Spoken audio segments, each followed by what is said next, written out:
Hello, folks, and welcome back to another episode of the Over Manga Cast. That time we woke up in a podcast and had to explain manga, our heated adventures overanalyzing manga that we find interesting. My name is Sam, and every time we do an Isekai on this show, I question our decision to name the show after an Isekai trope, especially this week, because we read Re-Monster, chapters 1 through 19, written by Kogitsune Kanekiru and with illustrations by Haruyoshi Kobayakawa. Grab a snack and enjoy the show.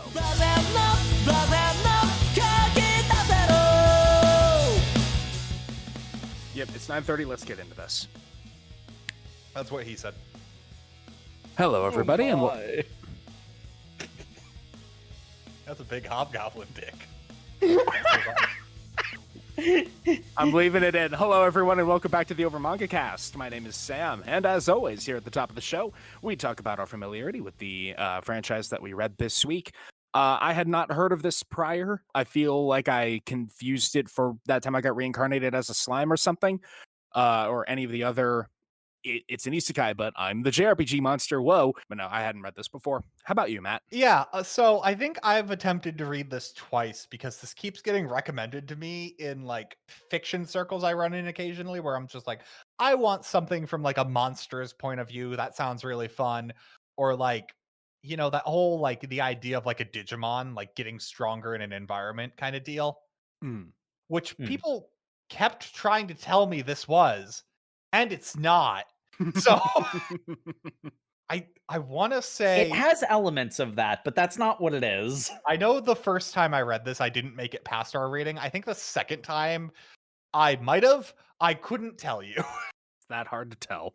And Jacob. No, I have heard of this at the very least. There have been a couple of other series that have done what Re-Monster does with the whole, actually the JRPG monster and not one of the human characters bits. That time I got reincarnated as a slime, and so I'm a spider, so what, I think is the title of the other one that are the two well-known ones, well-regarded ones. But I know I heard of Re-Monster because this one came out earlier in that wave of SAO clone Isekai nonsense period that everyone remembers so fondly. That did only good things for the medium as a whole. Yeah, I know we're going to keep mentioning slime as we go through this, but I will state this is older. So not that entire genre has a lot of creativity flowing around into it, if anything. But if this is similar to slime in any way, not going to accuse slime of plagiarism, but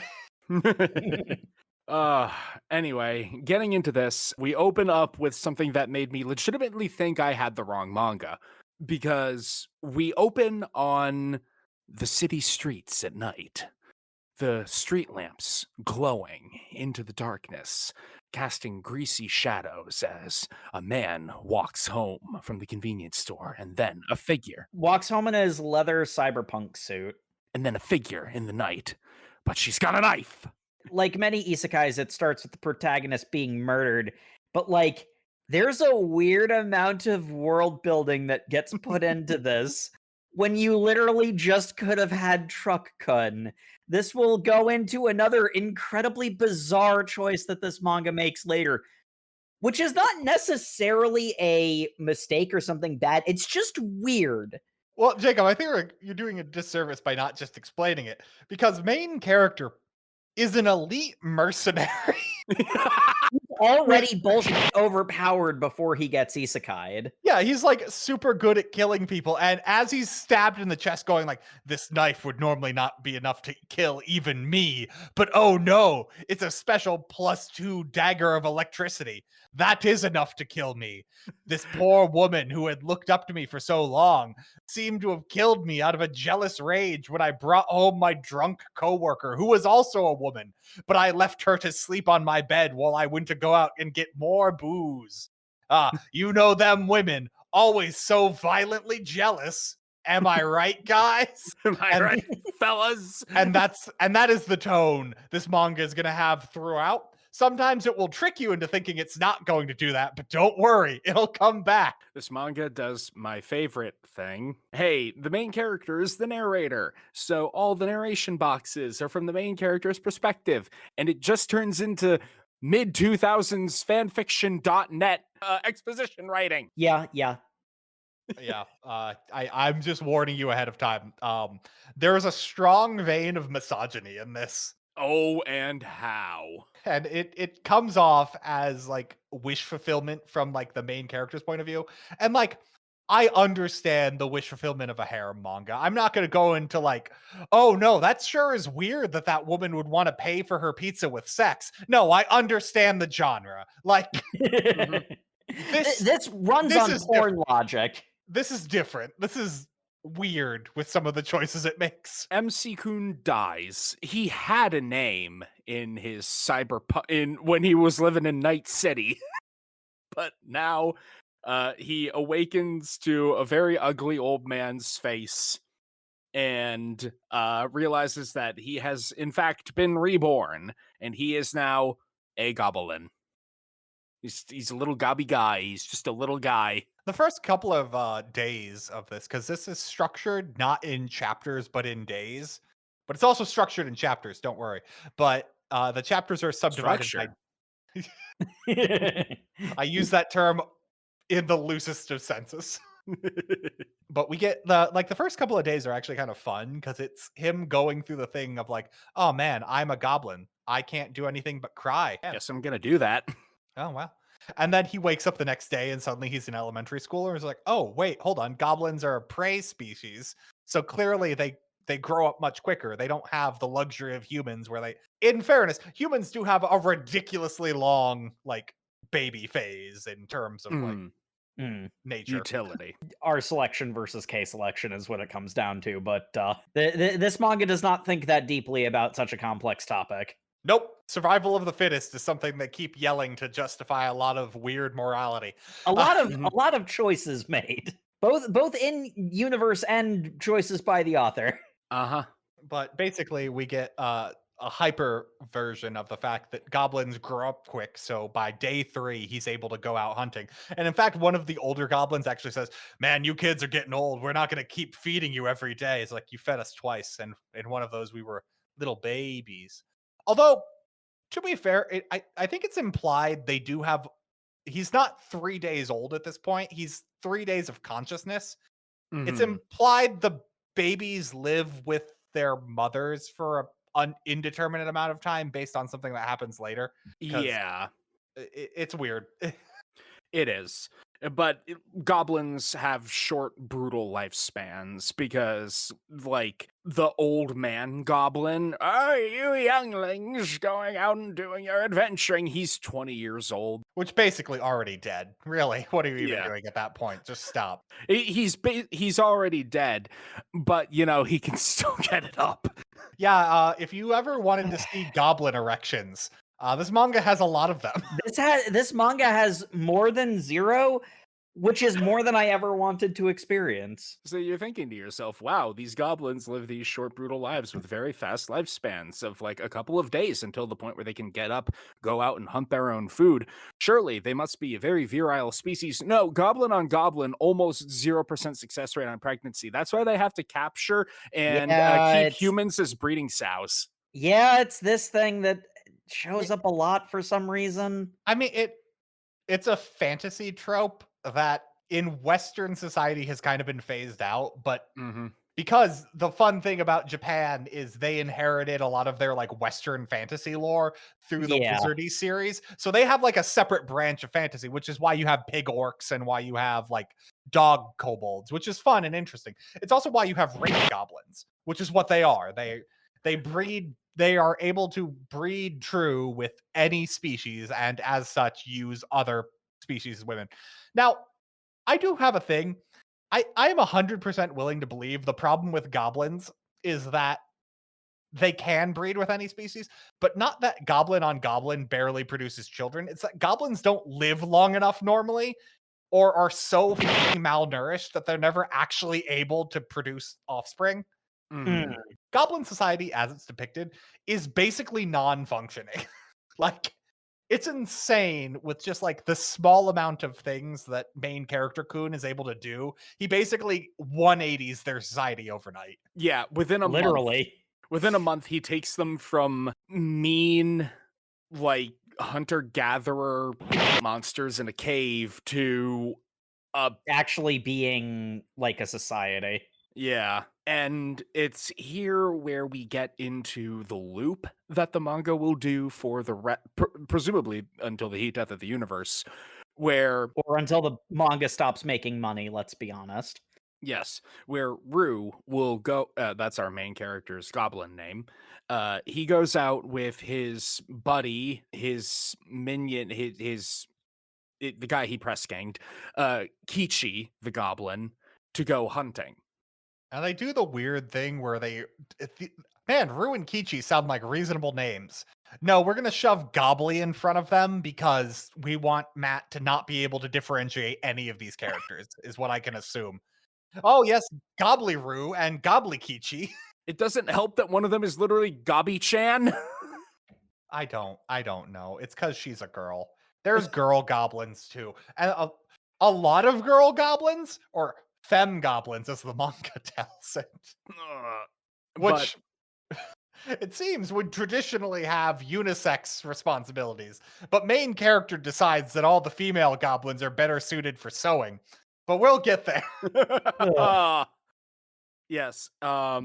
We need to include the other important part of the gameplay loop, because this is a JRPG, and that is Rue has maintained some powers from his previous life. You see, in the cyberpunk world, he was an esper with the power of absorption, meaning that he could consume anything and gain its properties. See, normally in an isekai, the power fantasy is when you're reborn in the other world, you get a fucking broken ability. Apparently, the power fantasy in this is that he was already a fucking god and then was reborn as a goblin for reasons, I guess.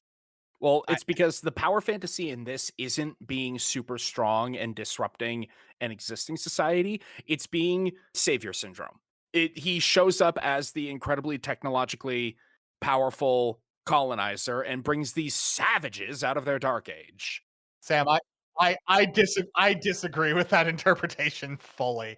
He doesn't give a shit about being their savior is the thing. Like, I know he doesn't, but like that's It's the framed dynamic. that way, though. It's framed that way because that sort of mindset usually also comes couched in not actually giving a crap about the people you're air quotes saving. well, then you're not a savior, but Eh. if you don't give a shit about them, you're not their savior. You just happen to solve their problem unless you're saying Heart of Darkness is white savior narrative. This is really off. This is getting off topic. We're getting off topic. We're giving this too much narrative weight. The important part is somehow this guy who has zero compunctions about using his eat things to get their powers ability in literally every scenario up to and including cannibalism. I love the very strong implication that before the isekai, he was already eating humans. Implication. He confirms that he would eat living people, like in order to gain their power. And he was stabbed to death by a woman with a taser. I'm about to say, like, the woman with the electric knife probably did it for a good reason, and not she was jealous that he didn't kill his coworker. But you know, given the manga, it was 100% that she was jealous that. Because women be jealous, am I right? Those dames. Ugh. Can't praise him. This manga repeatedly, like, either let him be evil or like seriously not make him make really obviously immoral choices and then justify them in the grossest way possible. I would like this manga so much more if he was just evil. Like, he was just a dickbag who became a goblin and then was like, oh, cool, morals don't exist here. I'm going to be a huge douche and just maximize my own benefit. That would be so much better than him going like, well, at my heart, I am a good guy, but sometimes things just make me mad. I definitely am such a good guy. That's why instead of using my incredible powers, because you know the loop becomes he's going out with Kichi and Gabi-chan because she gets wrapped into this at some point. She's a sniper. Sure. Oh, shut up. Gabi-chan is the best thing in this manga, and that's saying something. You are right. I'll give her more credit in a moment, but like the loop is that he's growing incredibly powerful because he keeps hunting a diverse array of prey and gaining their abilities on top of the level up system because JRPG. Yeah, can we talk about his ability to gain like by eating animals or by eating monsters, he gains whatever skills they have. And like that is not a function of this world. That's an ability he had previously. So Yes. whatever. But and then he'll say like, good thing I just ate that deadly viper. Oh no, that viper was actually like several levels above what we could take. It sure is lucky we killed it off screen and said it was really difficult to do. And I'm like, what the are you doing? And because Mr. Big Brain over here comes and gives these stupid gobos some tactics, they are able to punch above their weight class, which means they can actually play into the JRPG level up mechanics for these monsters, where they level up from 0 to 100, and then they prestige like it's Call of Duty and become a new tier of monster, and they do it all again. I'm fine with that because That is fine. that is is fine. that is how the world works. Because Yeah. what has happened previously is goblins have like 100 kids and they survival of the fittest their way so that only like the top 5 actually gain enough gain enough stank. That comes later. Gain enough rank to prestige. And I'm like, okay, so they basically gamble on large variety for like the off chance of natural talent. Our selection. Main character has basically just, hey, if we just focus on like where we're weak, we can keep a lot of more people alive. And if we do that, that comes with other benefits. Like basically one of the early parts is he gets his 3-man band of hunters together and they always have enough food and they're like, oh man, we're actually just killing things so we can have like their material components. Like we can use their horns for weapons or their backs for shields and stuff. And that like increases our efficiency. And then some starving goblins attack him and he's just like, if I were in another mind, I would kill you for your insolence. But actually, I realized that'd be kind of a shitty thing to do. So you can just serve me and I'll be your leader. Oh, well, if you're going to be our leader, maybe we could, do something like we'll give you like 10% of our profits every time we kill. You've basically just described a government. I like it. Yes, give me your taxes. But no, I want to make it clear. I'm not criticizing the JRPG mechanics of this Isekai world. That's fine. That's the genre. It is functional and it's kind of fun. What I am criticizing is the fact that not only does main character have that level up system, not only does he get the other level up system for the player characters, I mean the humans, he also has the third power up system from his previous incarnation of eating shit to get stronger, meaning he is juiced to the max, gaining power at an exponential rate. So all of this in aggregate, what this ultimately comes down to is part of what the fiction of this is supposed to be, part of what the appeal of this is supposed to be, is that there's a sense of starting from the bottom and working your way up. And by Isekai standards, boy, is this a slow burn, because they actually do show some of it. It's worth noting they do a lot of punching above their weight class off screen. They do show some of them. The Night Viper fight is actually on screen and a pretty good one and shows how they could punch above their weight. But when you combine 3 level up systems that all just so happen to perfectly synergize for the main character, instead of doing this in a way that's actually believable, it rapidly starts falling right back into isekai tropes before it even gets off the ground. I think this would be a lot better. Like, if we had to keep everything as it was, if he only got 1 skill from each thing he killed, be so much easier. But he gets like 4 and 5, and will just occasionally have like thoughts to himself. He says like, yes, if I combined the 2 of them, those would be very powerful. Better keep that in my back pocket to use in 10 chapters. Mm-hmm.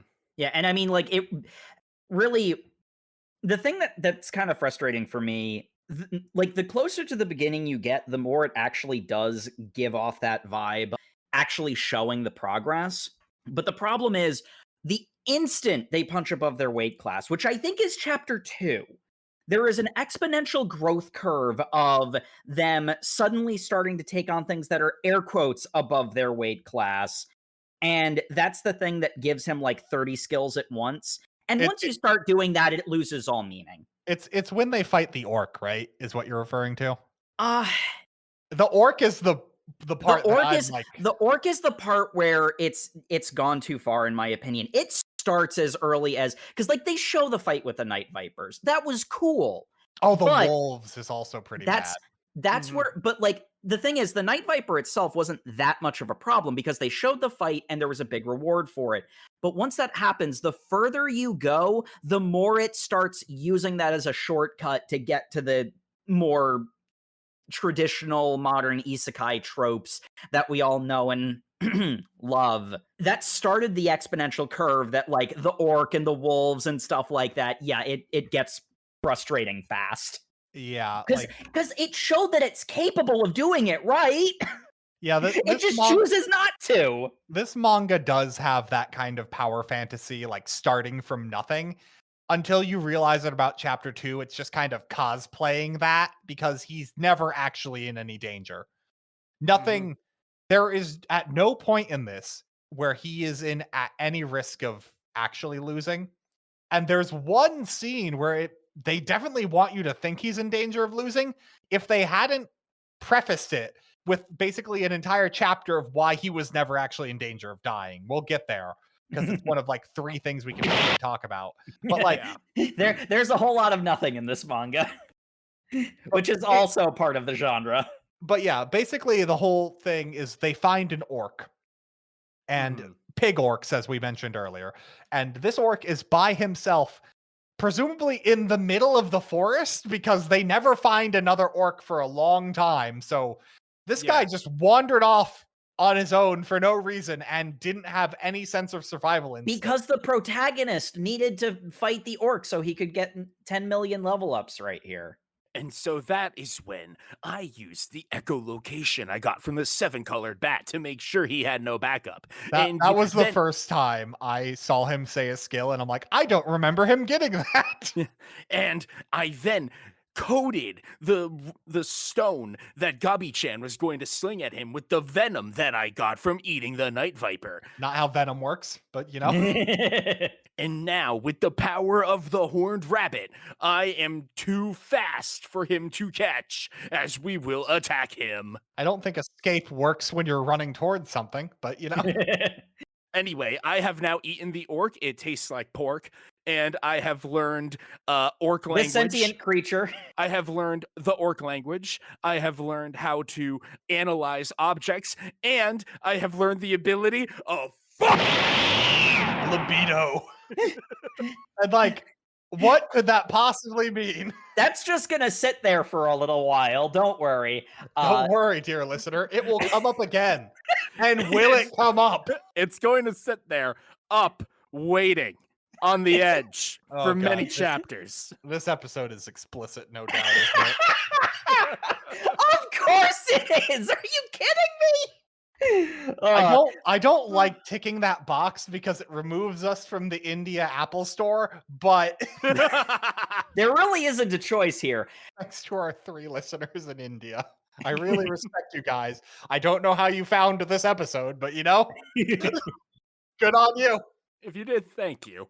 It's one of those ones that I find really frustrating because there were certain points where it's like I'd read a little bit of this, I'd step away, do something else, and I'd come back to it.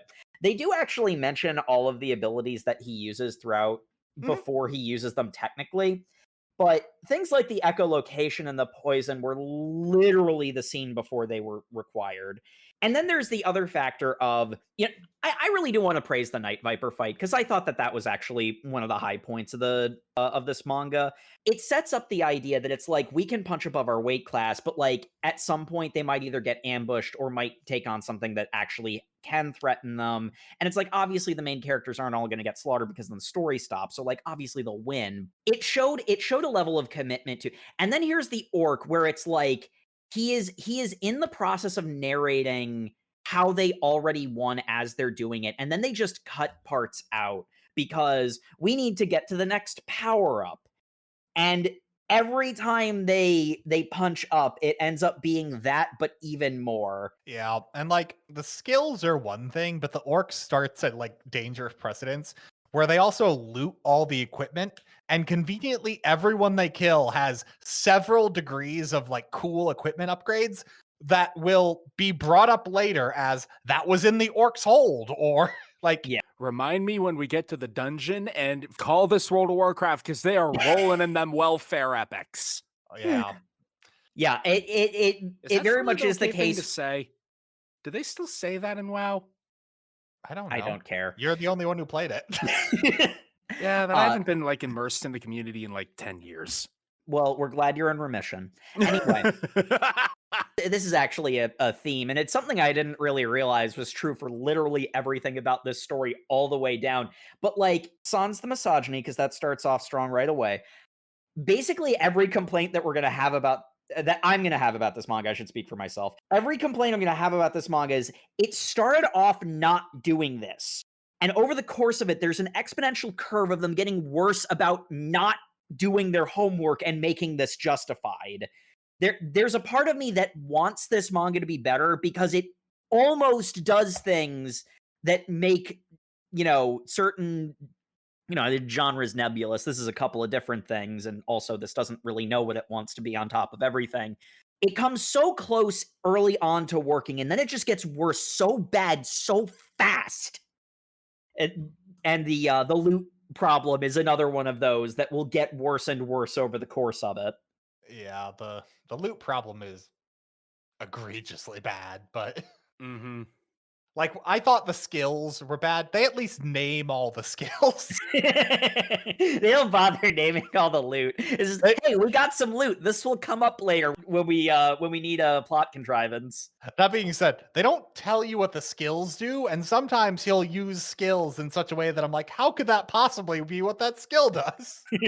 Haha, I have eaten a spider. I now have the spider silk ability. So you're like Spider-Man, right? Yes, but like a gajillion times better because I shoot it out of my fingertips. Yeah, not my butt like a loser. Anyway, we're 3 I'd have in. so much more respect for this manga if he shot the spider silk out of his ass. Me too. I'd be like, okay, cool. He has a downside, I guess. That's unique, I guess. Anyway, we're 4 chapters in and he's ranked up to Hobgoblin now. Yeah, he basically falls asleep, has a little like narrator text box that goes, hey, do you want to rank up? Yes or no? And as established in this universe, you don't get to pick what your rank up is. You just get told you can do it or not. So Except conceivably, there's never a reason to not do it. Except it's weird because like the way Grandpa Gobbo talks about it, it sounds like you can control it because he's like, oh yes, you'll want to make sure that you do this right because if you eat too many shoals, you'll become a ghoul. But if you become hot and then a cannibal, you get to be a vampire or something. No. I don't know. It's Jacob. Man, Sam, you were saying something just completely off kilter and wrong. I just got the names just by pure instinct. No, Sam, like, if you're a ghoul and you drink a bunch of blood, then you become a vampire. It's Digimon. It's branched evolution. Yeah. I had branched no problem evolution and also free. No, yeah, I think the idea is if you say no and wait long enough, you can potentially get a new one, so you can fulfill certain or it's like requirements. Or it's like evolving as Pokemon. You're just like, I'll do this later. Yeah. Hitting the B button. Except he never says no. He always says yes because he's falling asleep after a big encounter. There's also no reason to ever say no, is really the... Yeah. Well, he's an isekai protagonist, so he's always getting the most ridiculously overpowered evolution every time. I'm actually the super cool and super rare black-skinned hobgoblin blessed by the god. Okay, yep, because that wasn't enough. He has to be like, yes, the black-skinned... Oof, that was not the way I wanted to phrase that. Hold on. Nope, there's not a better way to phrase that, is there? Yeah, because Grandpa Goblin goes, he is a variant hobgoblin, of which the black variants are destined for greater power and also have an innate connection to demise magic. Which of course happens to be the most powerful one. Just in case you were wondering. The demise magic. Grandpa knows a lot in his 20 years of life. I'm actually the coolest and the strongest, and I'm blessed by God, and I have the demise magic, and I've got an infinity +1 shield, and Becky totally likes me. No, 100%. This feels like high school fan fiction. Again, mid-2000s fanfiction.net. I will say this. I can see why people would recommend this to me based on like what I'm looking for in like fiction. But the problem is what this manga effectively is someone running a D&D campaign that would be really cool. Like you guys start out as a bunch of goblins and you have to work your way up and you can evolve into higher forms based on what you do and there's a lot of agency. But the problem is I'm not playing that D&D campaign. I'm Oh my having God. somebody I don't like give me crib notes of what they did and I'm expected to think that's as cool as doing it. I was thinking the same thing, that this would be so much better as a played game rather than actually reading it. Yeah, like Doesn't this have a mobile game? it does have a gotcha game, but There you go. Not that kind, please. I mean, I think I know we haven't done this for the show, but I have the same problem with I'm a spider, so what? I think the idea of the game would be so much cooler than what I'm reading. Like, I think Slime has a similar problem, but I think Slime really goes slice of life super quick. So Yeah, from what I understand, a slime. slime lovers in the chat, feel free to defend your anime series. Have bad opinions. Where even are we with this? So he evolved into the super rare black hobgoblin. They fight some kobolds. Yeah, dog kobolds because we're Japan. Yes. He eats the dog kobolds. More importantly, he eats their magic sword. Yeah, because he can eat objects as well. I like how he eats the dog kobold and he gets the kobold language and the ability of foresee, which implies that all kobolds are mildly precognizant. I think that's supposed to represent like their center, but that's the problem. It's like a JRPG rules where you have like a generic ability that multiple like races have. It means different things. It's contextualized differently for each of those races because people don't want to program in the +1 with a different name every time. But we're actually acting like it's a physical like property of the world, and thus not so much that it begs scrutiny, but the fact that it even brings up the idea in the first place. No, it's the insanity that he can eat their magic weapons and gains the ability to slice. He eats a sword, and then by that, his hands can be swords. Like, nothing else he does matters if you can just eat a sword and stab people with your bare hands. Like, man, I know I usually get like in my one Exalted reference an episode, and this is going to be a weird place to put it, but this is why they got rid of the Eclipse cast ability to just learn any charm in the game, even from other Exalted types. Because when you start mix and matching learn sets like this, it turns into bull. You know, and I mean, like, okay, here's the other thing. Power building characters is also a fun thing to do, but this doesn't even really bother to do that because all of the various things lose their meaning so quickly, especially because there's so many of them. Like, one of the things that makes power building fun is finding a broken combo with limited resources. There are no limited resources. If he can eat a sword and now his hand is sword with no drawback. He also ate some magic rocks, so now he knows fire magic. No, it's not fire magic. It's not fire magic because there are magic resistant things. He has pyrokinesis. That's totally different. So, yes and no, because it is treated as magic later. But I think when he first gets it, it is treated as like the psychic ability to create fire. But it's dumb because he immediately, like within 2 chapters of receiving that ability, he is completely incinerating bodies just by like shoving his fist at them. Like, it's insane. Yep, he just shoves his fist up their ass and they light on fire. He be a firebender. Yeah. Like, no, the thing that's galling for me, because this is another one of those cases of exponential spikes of why it's specifically not magic, because there's a magic resistant enemy later that could have actually, you know, been a story beat and a threat, but wasn't, because don't worry, his fire magic isn't technically magic. Yeah, well, what are you gonna do? Write a better story. What you're That gonna that was do? never gonna happen, Jacob, and you know it. Well, what you're gonna do is you're gonna have all the other goblins come and be like, "Wow, Rue, you're so big and strong and cool. Can you teach us to be big and strong and cool?" Okay, but the training's gonna be really hard. All right, and you expect a training montage, and then we just cut to the next panel where he's already beaten them all up. And I love the high horse he gets on about like you guys have to work hard for your abilities, and he worked hard for like half a day before he remembered he could just gain abilities by eating things and then never worked hard another day in his life. all right, gang, good workout. Remember to drink water, do your stretches. I'm gonna go mercy kill all those horse in the back room. Yeah, Yeah, that's so another we scene that we, happened. we didn't talk about this, but we breezed over it. The goblins have been capturing human women. They do clarify at this point that those aren't like villagers, those are adventurers that came here to slay goblins. So they have captured the human women as Breeding sex sows. sex slaves is honestly what they are. Mm. I guess no, breeding sows is correct because the byproduct is a lot of goblin babies. It Yep. it's not great. It's It not is great. deeply uncomfortable any way you slice it. If the manga had a darker tone, I think it would fit better.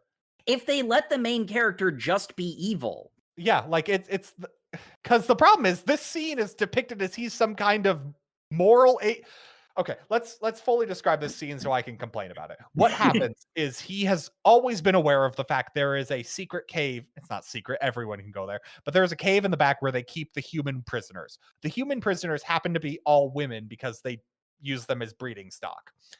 These women, he constantly does have thoughts where he's just like, I wish I could do something about them, but I'm not in charge. The problem is he is effectively put in charge in chapter 3, but doesn't acknowledge that for several chapters. Whatever. But then he sneaks into the back after he sees Grandpa go get his jive on, and then proceeds to try and say, Old man goblin erection. I don't have the human language, but I'm going to try and talk to them.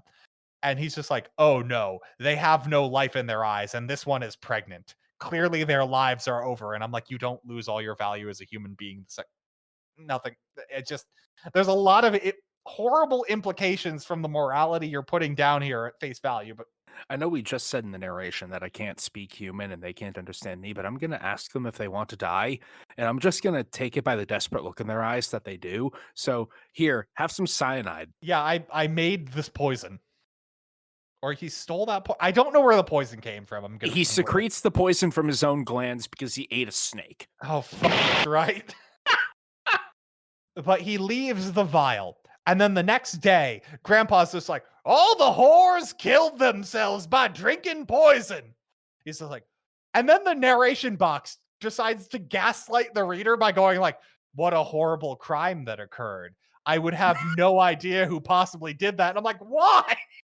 Who are you lying to, narration box? I don't know. Is this what he told Grandpa Gabo? I don't know, because almost all of his dialogue is the narration boxes, even when it doesn't make sense to put it that way. So the problem I have with this, he is effectively the leader of this goblin colony currently. He could have stopped this at chapter 3, and he didn't. And instead, he's just like, I let those women kill themselves while pretending I didn't do anything. And I'm like, what a horrible person. Except the manga then goes, what a saint he was, having allowed those women the dignity of death. Well, yeah, you see, Matt, it's because he didn't have the third level up system yet. Because oh, yeah, because he volunteers to cremate the bodies, and as his payment for all that work, he takes an arm from each of them and eats these women and gains the human language, and luckily they were all adventurers. He gains their job ranks in the classes they were. He gets human language, he can now read, he's got mapping, and now he is a wizard, swordsman, druid, craftsman. I can see why he ate people in his previous life. This is very beneficial to him. He's the good guy here. He's a paragon of morality. And that's the problem is I don't think the manga is playing the thing like he is convincing himself he's a good person. The manga is depicting him as a good person. Have the idea that he is in the moral, like, it depicts him as if he is morally righteous. That like Yeah. he's doing bad things because he has to, but really he feels bad about it. But he's not going to actually have any kind of emotional reaction to any of the things he does. He just moves on because all of this is normal. Like, it's trying to play it both ways, which is the worst possible thing you can do with this sort of thing. Like, either, like, just give me let the him- villain power fantasy is what I just want this manga to do at this point. Because it's Yeah. like doubling back on morality just is garbage. Like, It's time wasting. it's very similar to, I think, some of the problems that we had with Am I Actually the Strongest? Uh-huh. Where it's like, We're wasting I don't time. get what your morality is. Are you trying to convince me this person is a good person? Because they seem to be doing a lot of evil for very little reason other than self-interest. well, no, he tried to help them, but clearly they were too far gone. So I better just do the thing that's most beneficial To me. Mhm. Yeah. Anyway, Gabi-chan is now a hobgoblin. We haven't talked about her at all. We said We've mentioned she's the best part. She's Yeah. the third part of their 3-man band. She's basically the rogue to his wizard and Gabi Kichi's warrior. Mm-hmm. He isn't really a wizard at this point, but that's He's a bit multi-classy because of course he is, because he's an isekai protagonist. well, he's the leader class in like Final Fantasy or not, Fire Emblem. Like he's good at He's a lord, yeah. yeah, he buffs people around him, which is explicit at one point, but we'll get there. Yeah, because they go and they kill some dogs. Yeah, they killed the kobolds. We talked about that, and then he ate the sword. No. I mean, they kill some other dogs. No, right? They kill the wolves, and then he eats the wolves, and he gains pack tactics. Yeah. Again, I feel like playing this would be a lot better than Yeah, and then he cuts the pelts off the wolves, but also teats Gobbly-chan, and then goes, "Ah, yes, Gobbly-chan, you have learned how to skin the pelts off wolves. This is women's work that would be good and fitting for the other female goblins. I will take them off the hunting crews and put them onto the sewing works." Ah. Which is what he does. This is another one where it's like, okay, so like I said, the misogyny starts off bad, but the worst part is he actually starts off by including the character that gets women's worked the hardest. It starts off with like she's actually going to be the fourth member of their group. So like Right. it almost tries to do something competent and then gets worse and worse with each progressing page. Oh yeah, what's that goblin's name? The like, Goblin E. Yeah. She is the fourth member, and she's rescued from some point. It doesn't matter. But, Goblin E for estrogen. God damn. She's brought along as a pack mule because now Ru, Kichi, and Gabi are so powerful that they go out and they kill so many things they can't carry all their own loot. yeah, they're also all hobgoblins now, so they can't wear any of their old gear. So they all dump it on their new like. And like again, it's one of those ones where it's like it starts off where she's actually like helping in the fight, but then with literally every page it gets worse. Like This is 100% like you've got like a 3-man D&D group, and you're like, okay, cool. Hey, we heard one of our friends might be playing in a couple weeks. Okay, let's hire a hireling, dump all our old gear on her, and take her on some adventures. Oh, cool. Hey, by the way, our friend canceled. Oh, but we've been leveling up this hireling. Yeah, it looks like she can't make it. I guess she can sew back at camp. Bye, hireling. oh my god, that is 100. That is exactly what this is. This is just a D&D campaign. This is a cool ass D&D campaign that I'm unfortunately have to watch. I have to watch one of the most boring power gamers play. Yes. Anyway, they attack another orc patrol.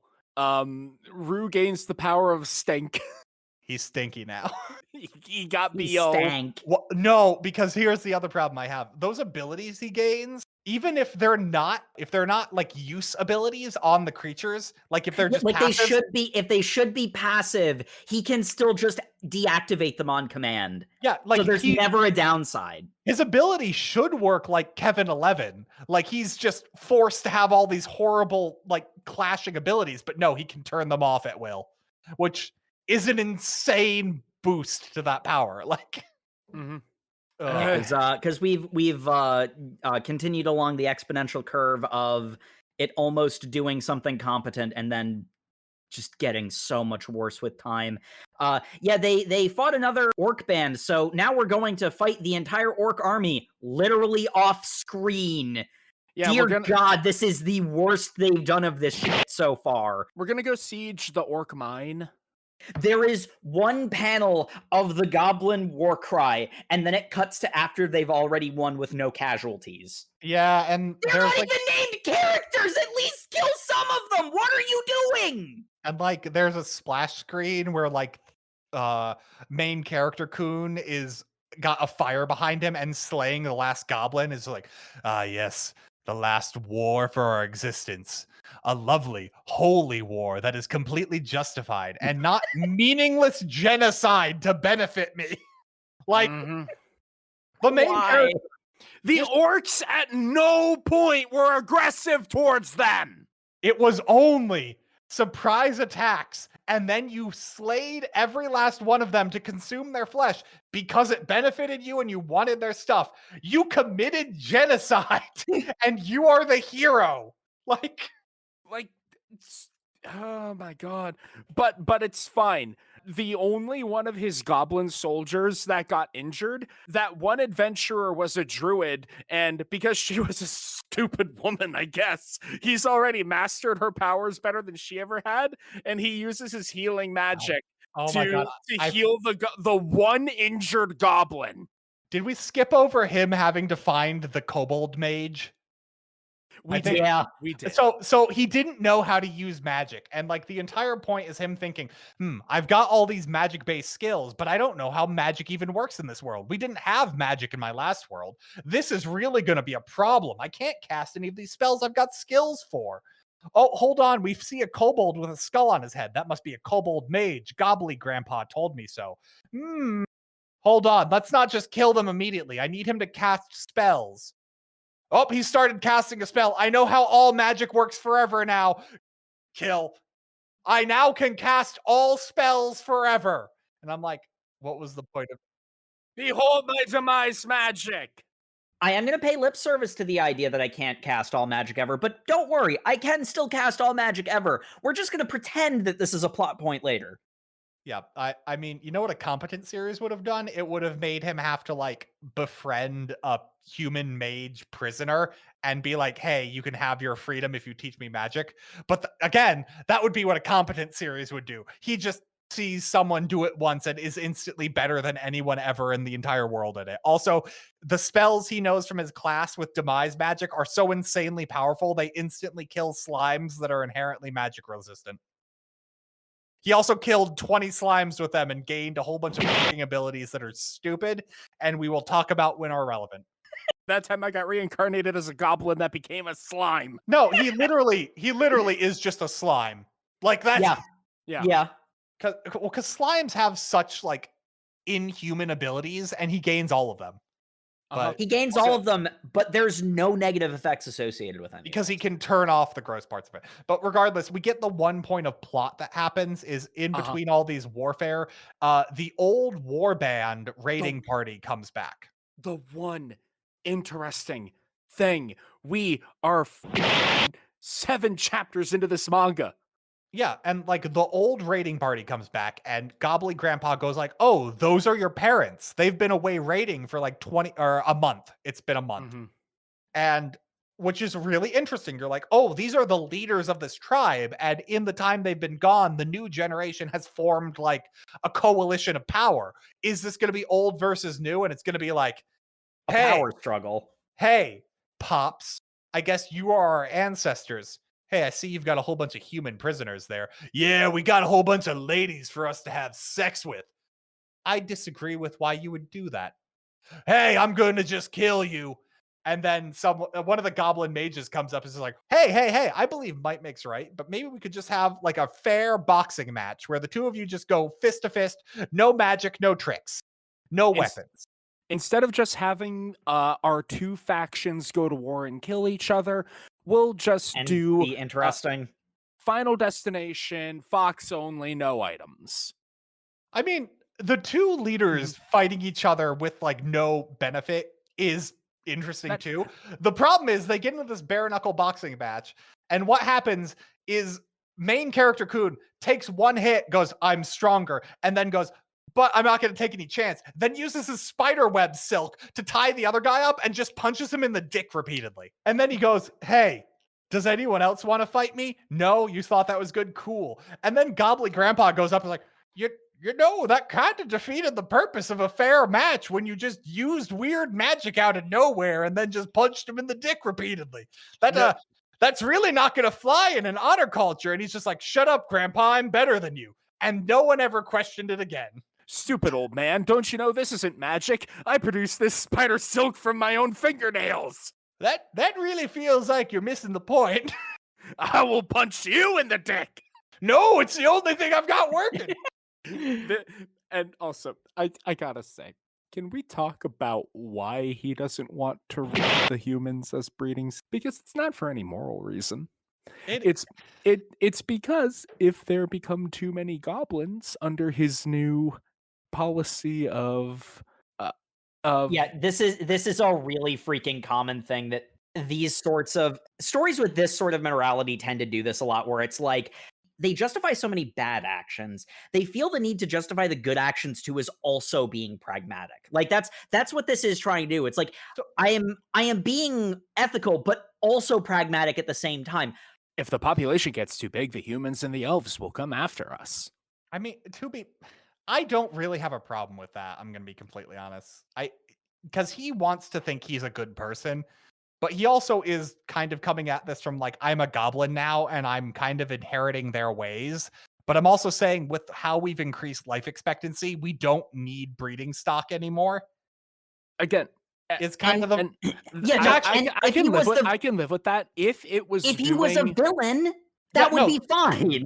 That would be fine for going like, hey, why does the villain not just do incredibly horrible things that the readers wouldn't want to read? Oh, because it's not pragmatic. That's fine.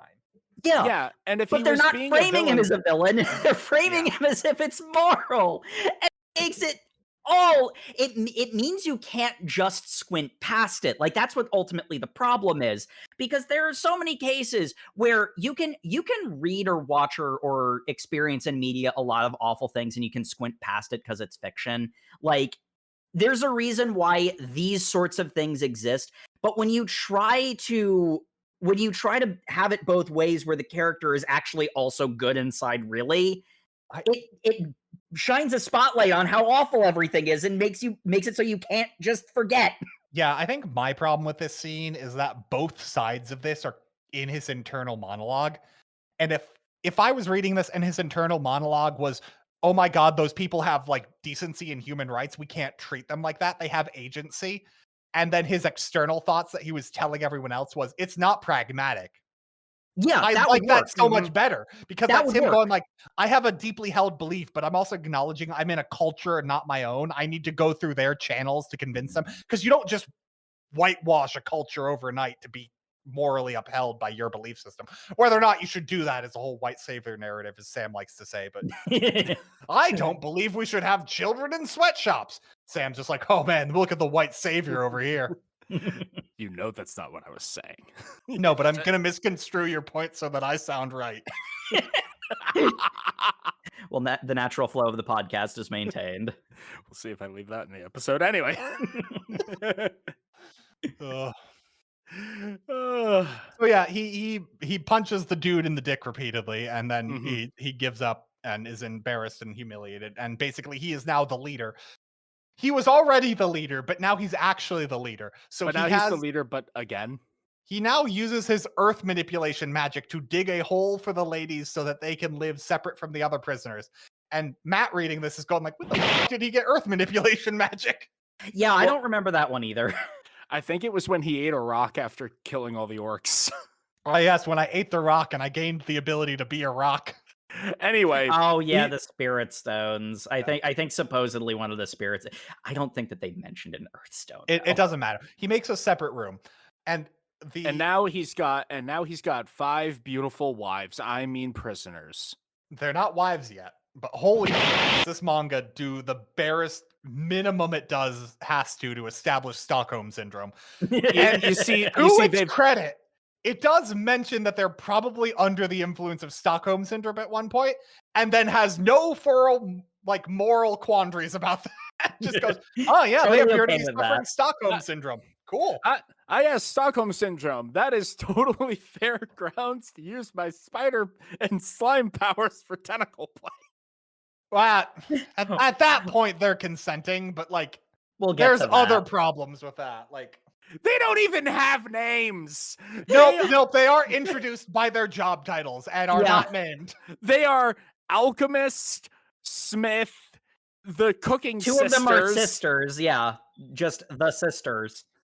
and that redhead what fights, but she's bad at it. I love how she's introduced as the warrior, but she's basically useless at that. Maybe we could get her a good woman job. Oh my god, I forget if this happens here or at the next like power-up station, but basically overnight, the goblins under his liege, like the last two, promote to hobgoblins.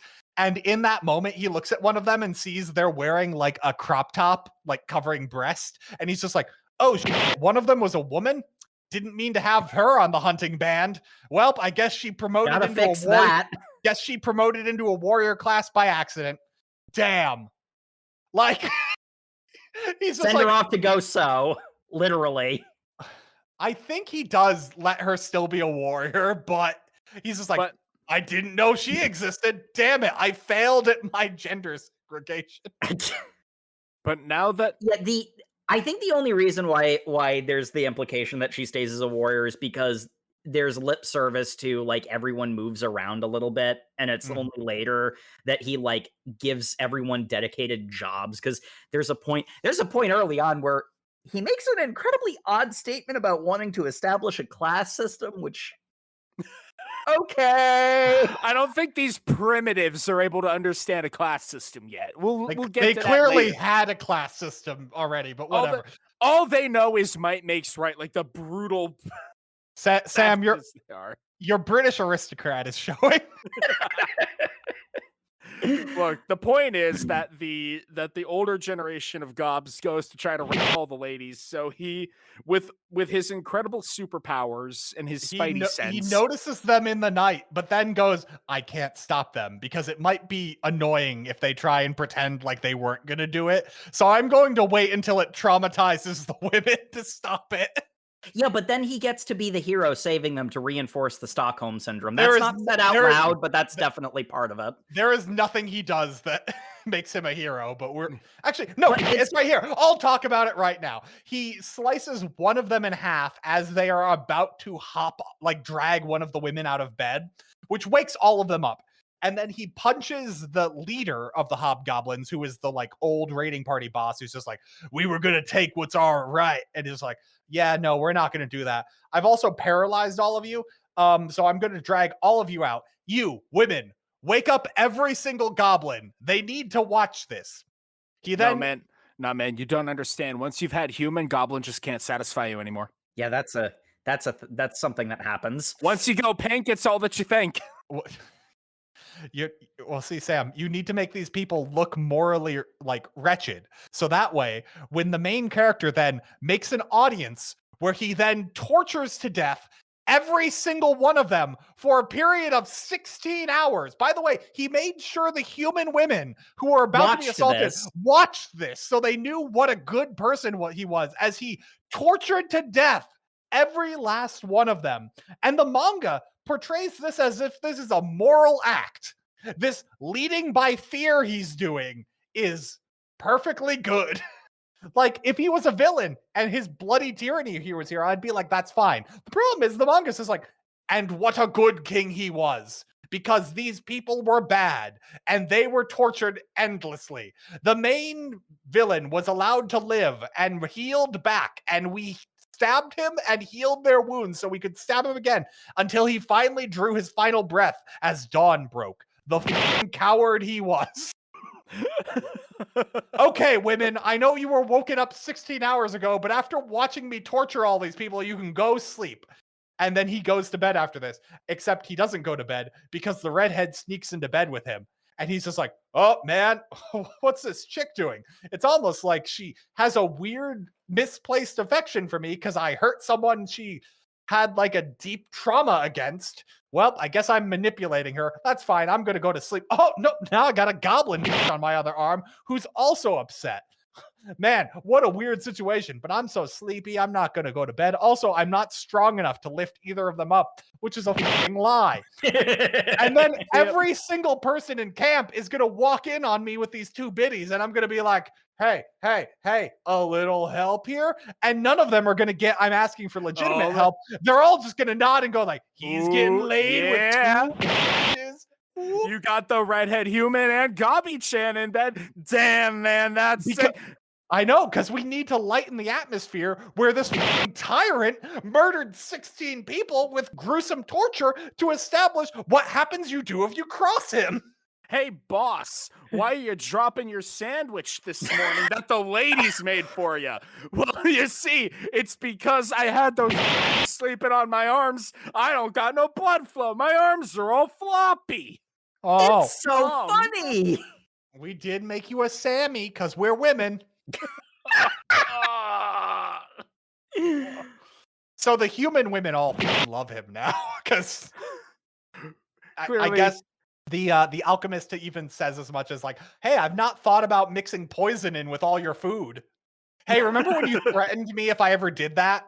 That kind of turned me on. What? Wait, are you actually saying that, or is Matt just making the subtext text? A little bit of both. Yeah, it's that's not as facetious as it usually is, which is concerning. Man, that's some weird sex stuff that just happened. Anyway, we're not going to address any of what just happened. I'm going to go into the woods and I'm going to practice my demise magic on this tricorn horse that was like a super tough boss fight that took all my boys last time. And I'm just going to throw the lowest level demise spell at it. Whoa, decapitation! I'm so cool! One shot. Everything I do is overpowered. Whoa, and now I ate this like tricorn that's so super duper strong, and now I got all its powers, and then I ate a bunch of slimes, and now I can just absorb stuff through my ripped abs. Yeah, so the problem I have is if you're so much stronger than a thing and you kill it in one shot, eating it shouldn't gain you power at all, but it does. So because it's supposedly still outside of his range. Well, but it's clearly not because he one-shot it. It's rounding out his power set because now he's got the super tough scales that this tricorn has. Oh my god, yeah. Yeah, that's totally a negative because it looks so freaky, except he can turn it off, and I don't think we ever see it again. Yeah, he gains like, I think that's from the lizard men, actually. He gains like the super thick scales and the iron skeleton. He's like, man, that really increased my defense, but it looks so ugly. Well, turning off, because it seems like he can just turn off the cosmetics of abilities and keep the buffs. Uh-huh. Which is even worse. Holy, look at that bear! Oh, yeah, there's the bear there. Oh, Grandpa did say there were strong bears out here. Well, better see if I can fight this 1v1. But first, let me talk about how I ate a bunch of slimes and now I can regenerate limbs, except I can't. We think we're going to try to be Golden Kamui, but we can't even get up to the level of Popcorn Flick because it's this.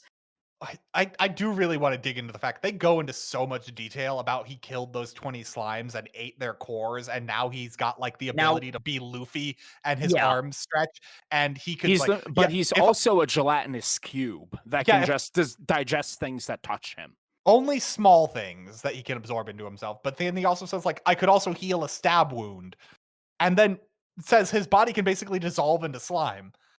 And he does all of this right before getting into a violent fight with this bear, which the manga then treats as if it should be a serious fight. The one nice thing about this, and like this is, this is one of those ones where it's like everything else that's preceding kind of frames the thing that you get to here. The bear fight is long and visually spectacular. The idea that he's basically impervious to death at this point ruins any actual stakes, but like this is one of those cases where it's like at least the effort was put in, more so that like it's too late, but like there's at least an effort here. But the other thing I can't help but notice is, unfortunately, he has the milquetoast isekai protagonist personality currently. There's going to be some changes to that. But the thing about this bear fight is, up to this point, he has been extraordinarily cautious.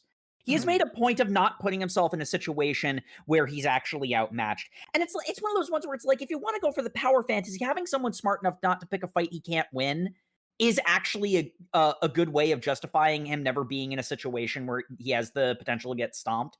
And then especially if you do actually ambush him with something he can't handle and stomp him and he has to come back from it, that can be a really cool moment. But here, he sees, oh wow, there's a bear over there I probably can't beat. I'm gonna go fight it! Like, where the fuck did that come from?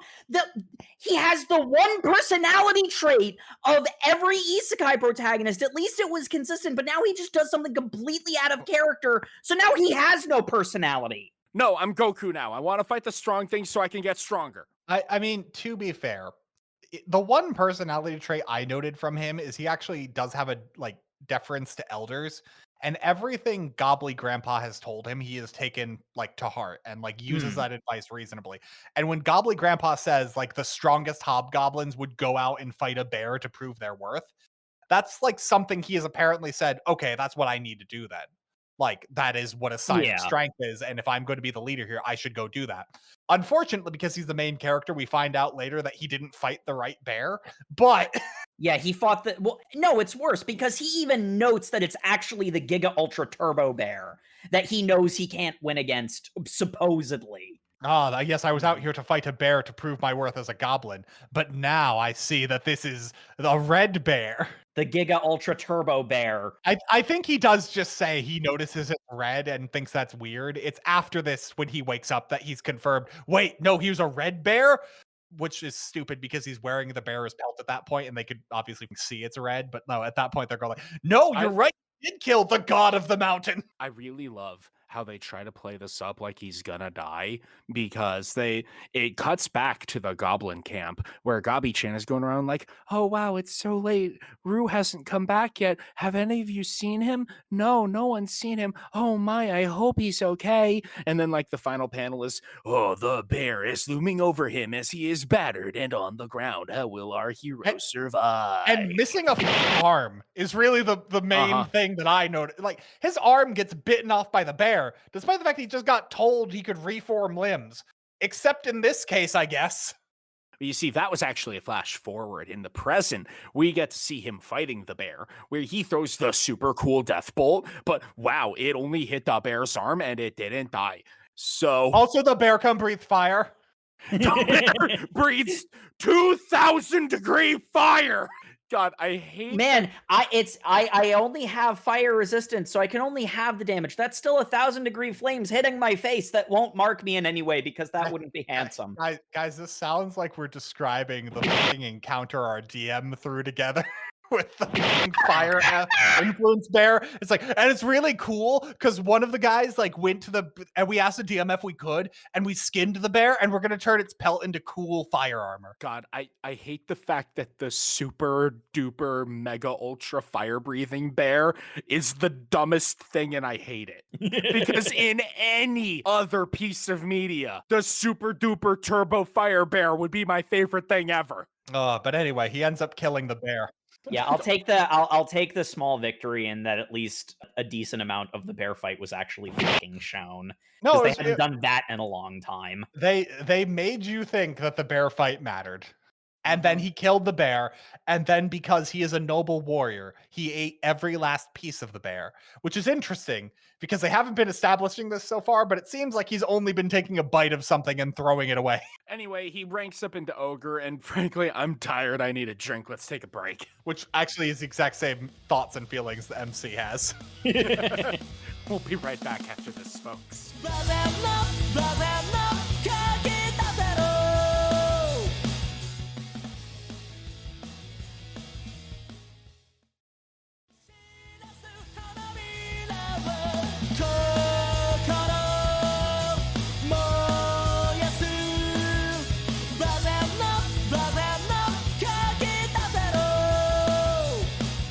And welcome back to the show, folks, where last we left our goblins.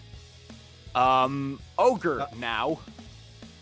Well, no, not just ogre, because he's too super special for that. Not even variant ogre. He is an entirely separate breed of ogre. Yes, he is the rare species ogre. And also, he ate the whole super bear, which means he gained a list of skills that's like 3 They keep characters. adding to it.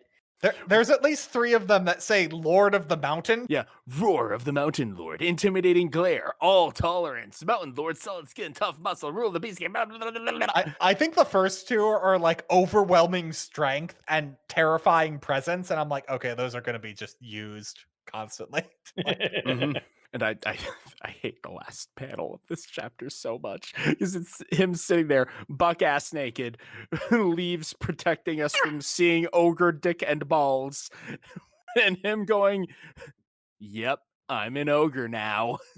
Like that just happened. you're probably wondering how I got into this situation. No, I know every step you took on the road to get here, and I wish I didn't. I know every step I took on this path, and I'm still lost.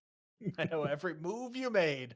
I will say, him sitting buck ass naked on the forest floor and like his full ogre body with like the cool tattoos and the muscle work is just me going like, so the artist is capable of drawing things. They're just choosing not to most of the manga. Like, Well, you see, Matt, laziness. I guess. I mean, not for nothing. This is not I'm the first time where the manga has had a spike of, oh, wait, there's competence here, and then just proceed to immediately ignore it and get worse. You know what? I'm going to give Kobayakawa Sensei a bare shred of the benefit of the doubt. They were not given a lot to work with. I'm not giving any credit to anyone involved in this.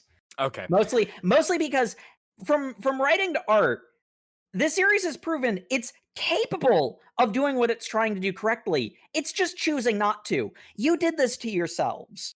Yeah, the problem is like a lot of the action scenes are essentially just like think 70s anime, like frozen action scene with like speed lines is what we get.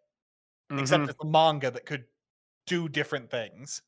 So anyway, he's a super special ogre now with his cool tattoos that doesn't go anywhere in our reading, but they're clearly burying the lead for these tattoos mean something. In fact, this second half of our reading does a lot of like, hey, you know, the first half was really just power fulfillment. That's not enough to keep like a reader base going. We should like sneak some mystery lore in here some places, but they do it in such weird, like disjointed ways that it didn't really land for me, but it's clearly what they're doing. By this point, Yeah. they've hooked any readers who are going to be receptive to this sort of thing, and now they're, you know, we've got them reeled in. Now we're going to tell a story. God, Yeah. man, if anyone wants to review this and say, man, over Manga Cast crew, you guys really ripped into this. You don't understand. Remonster doesn't get good until chapter 20. Cool. Remonster doesn't get good until chapter 86. That's Well, my favorite part is that he lost an arm in that fight, and it doesn't matter because I forget what monster he ate, but he's got blood control magic. He's also got bodily fluid control magic. It actually does matter. He can just cauterize the wound is essentially what, like, so he's not bleeding out of his stump. Right. It's the slime. He's not the bleeding out of the slime stump, but it's like he's got blood bending. He's got other bodily fluid bending. Well, no. Blood bending is a separate thing.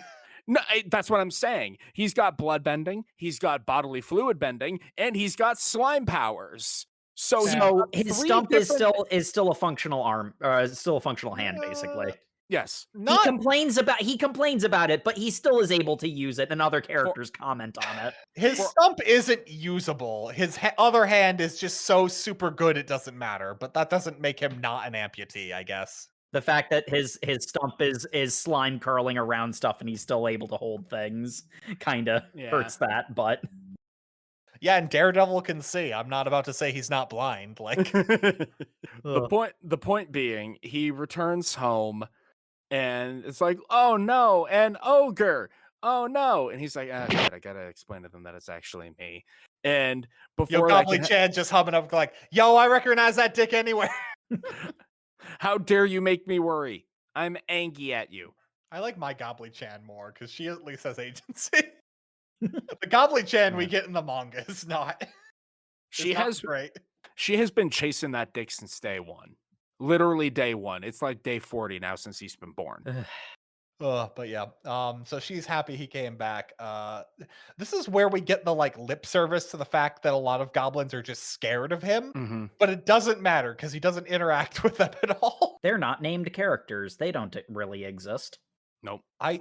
So someone in the comments, feel free to correct me, but like I thought from my reading of this, there was some like stupid logic about the fact that naming someone gives them power, and that's why they were so much stronger. But now I'm realizing I think that's just from slime. Yeah, that doesn't come up at all. I don't Okay. recall that ever being mentioned, but I stopped paying attention very early on. I'm not gonna lie. Okay. So if that exists in this, well, whatever. But I if that's from slime, then okay.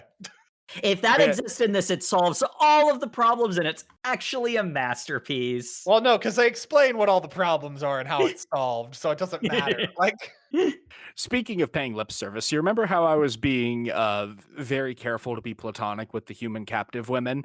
I'm going to walk in now. They're all going to go, eek, a monster. And then I'm going to go, no, it's me, Goblin Roo. And they're going to be like, oh, I guess it is. Anyway, you're big and strong and buff and hot now. So we're going to be even more horny towards you. And he's going to be like, yes, I'm now going to be uncharacteristically physically affectionate by giving head pats and picking you up and flirting. yeah, so Wow, you two cooking sisters sure are good at cooking. You'd be great wives. Want to marry me? oh well, you're offering us. Yeah, Sam, here's the thing. I think the women are behaving identically to him. I think the problem is he suddenly is bigger than them and he's just like, "Ah, yes, I can treat them like children. That's pretty hot." And I'm like, "Whoa, main character, what the fuck are you doing?" Like it, No. and it's like the head pats. I'm like, okay, that's a weird anime thing. I guess that's fine. It's when he starts giving them uppies, like he's picking up toddlers, and I'm like, that's not a sexual act, but you sure are making it seem like it is. This is weird. Don't think about the totally not a biddy from the beginning that stabbed him in the cyberpunk world he referred to as being like a little sister to him. Don't think about that. Oh No, wow, yeah. the big strong ogre man is lifting me up. I, the cool and aloof intellectual alchemist, will now become all flustered. Wow, seeing this cool and aloof intellectual alchemist all flustered sure is hot. Yeah, so that's the problem is before this, the manga depicted him as kind of asexual. And now he's very much not. He's very sexual in this, which really, if they portrayed that as part of like the evolution process of like, oh, that's a weird part of my mentality that got changed, that'd be cool and interesting. That's not what happened. Like, Mhm. No. it's just he's now bigger than them, so now he's horny, and that feels gross. Yes, it does. It feels incredibly gross. So we're gonna move on. We're gonna move on. We're gonna pretend that there's some sort of rivalry between him and Kichi. I'm fine with that because they're clearly friends.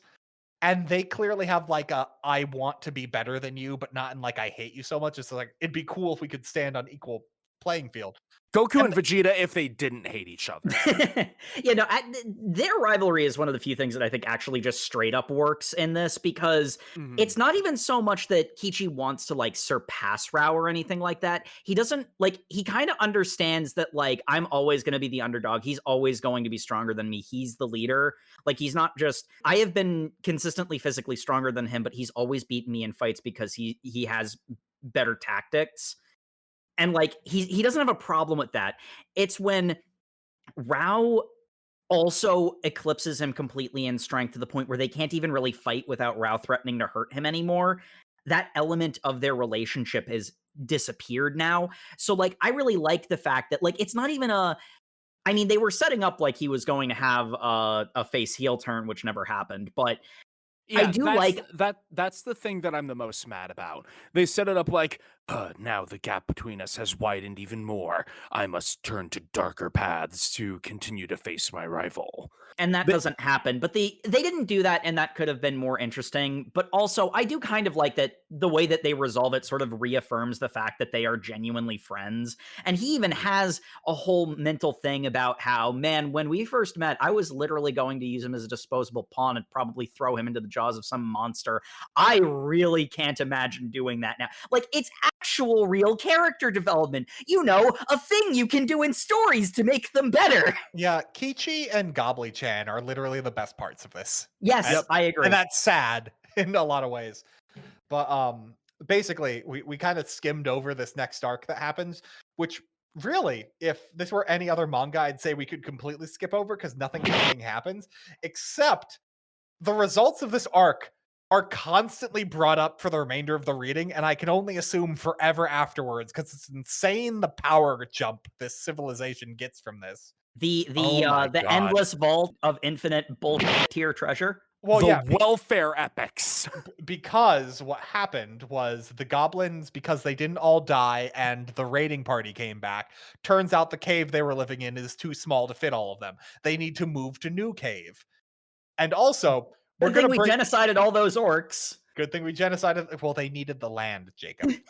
That's how it works. They needed their Lebensraum, so they went and they killed all of them. I really want to apologize to the 5 listeners we have in Germany, especially the listeners from Germany who have requested we read things. I don't have the hatred Sam has in his heart. Hey!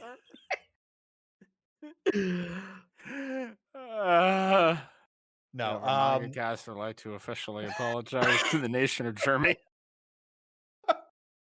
We also like Sam in the future. Have fun with this. I have made a continuous lapse in judgment. We too like palm frites and beer. It's a severe and continuous lapse in judgment. Well, we are reading this manga, so severe and continuous lack of judgment, I think, is accurate. Germany, the home of foods I love that are actually from other countries I was unaware of. Anyway, we are introduced to a character that I thought for sure was going to be another very uncomfortable member of the harem. Yeah, because they moved to the new orc mines, and basically immediately they find a very tiny bronze statuette of a woman, and main character goes like, bleeding. Damn, that's a hot lady. And I'm like, what the? She's literally the size of like 2 feet tall. Like, but whatever. And he's just like, damn, girl, what you on about? It's just like, please, there are humans in the magical dungeon that is behind this mine. There's a magical dungeon behind this mine? Shut up, we're going into that. But my master hated humans so much. If only some powerful demon could genocide them and then take their treasure as his own. Well, I do love brutal murder on the guise of being morally justified, so I'm gonna do it. I never said morally justified. I am actually just justifying the own racially based hatred of my master. I'm not going to even acknowledge that part. My master created so many super cool epics. You must go and get them.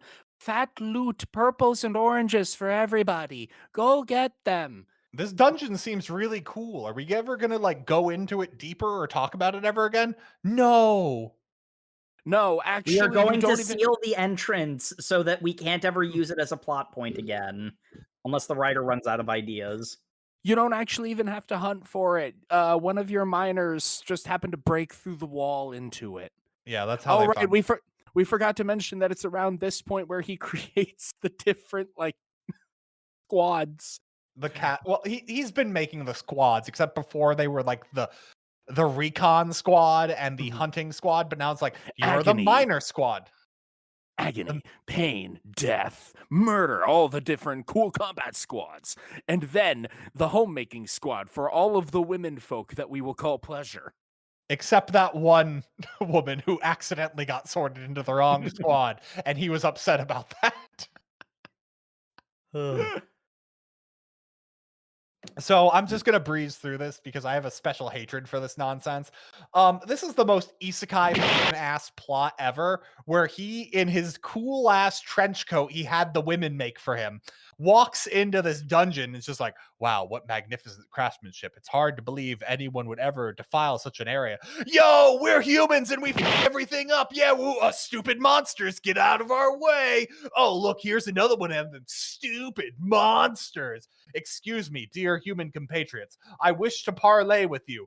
Do not harm this because it would be very bad. What are you doing talking like a person, you dumb monster? Get out of our way or we're going to kill you. I must concede. Please do not have violence, or I will be forced to use my own violence upon you, and it would be very wrong, and I don't want to do that. You stupid monster! All of us are going to attack at once, so you can't pretend like any of us are innocent.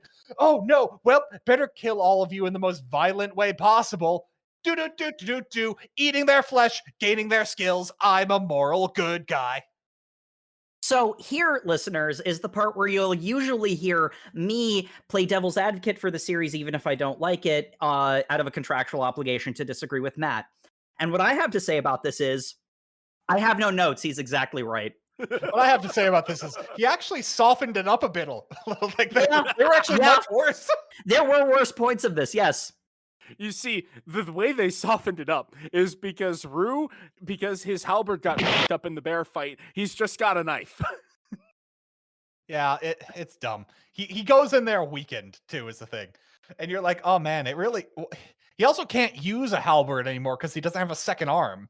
Yeah, is the other thing. So that missing an arm thing sure is pretty debilitating, even with all his numerous body modification powers. I sure hope this will continue to be an interesting restriction upon his character so we can get some work out of it. Excuse me, let's go into the dungeon where there's my master and all his treasure. By the way, did I mention my master had Vecna's arm? I mean Velvet's arm? Yes, the Argitlam, because we have to reference at least one mythological thing from the British Isles. Yeah. So he's literally Lou now. Yeah. I love the immediate reaction I had when it's like, it's the wizard Velvet. I'm like, well, that's someone added for the harem.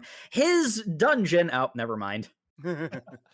So anyway, yeah, the wizard Velvet is basically a mummy in his throne, and the little like brass statue goes like, and now all of this is yours, but as I am dead, I am going to die now. That's weird. How were you alive this long? Shut up, I am dead now. And then Gobbly-chan and Kichi are just like, that's so sad. She was our friend. And then the chapter breaks, and the next chapter, he just eats her corpse. And they're like, what the f-? I now have her magical power. Man, it looks like her master had peacefully withered away on this throne, mummifying himself here at the center of his own power, a sort of symbolic display of his own mastery over all things here. Clearly, this is not at all what he wanted. I will now desecrate his corpse by cremating it and taking his magic arm. He does just say, I think the mummy's kind of creepy. So like, also, I want his cool chair. Yeah, like, I mean, I guess props for not eating the corpse is what I thought he was going to do. I'm really surprised he didn't. I thought that too, but then I remembered one of the things they mentioned is that if it's a living thing, it loses its power after 12 hours. So that's why he didn't do that. Otherwise, he would have. But he can eat rocks, so that's not a living thing. I guess a corpse is an object. Whatever. That's airtight logic for the series that takes its rules very seriously. Well, regardless, it doesn't matter because he cremated the entire corpse, but then left behind was a cool metal arm that he then uses his identify spell on, which I don't know if we've brought up, but it basically just tells him a lore blurb for every single item. Well, it's not even an identify spell. This is just an innate orcish ability he got from consuming those sentient beings. Yeah, I guess all orcs just know what every item is because I don't want to dive into the implications of that. Me neither. It's basically the hand of Vecna with the serial numbers like filed off, because essentially you can cut off your hand and then you gain this arm that will evolve with you as if it were your own flesh. Also, it's powerful magic item. And he's just like, that's very convenient because I also lost an arm. Even more convenient, it's the side of the body that I lost my arm on. And that's a 50-50 chance. Even more conveniently, this arm has the power to evolve and gain new abilities. Whoa, just like me. Does it have a vibrate function? That would be important for the ladies. Yeah. Oh God, is immediately after this where that becomes relevant? Yes, it is. Okay. Because they all get their new magical artifacts. We get the list of like item rank quality.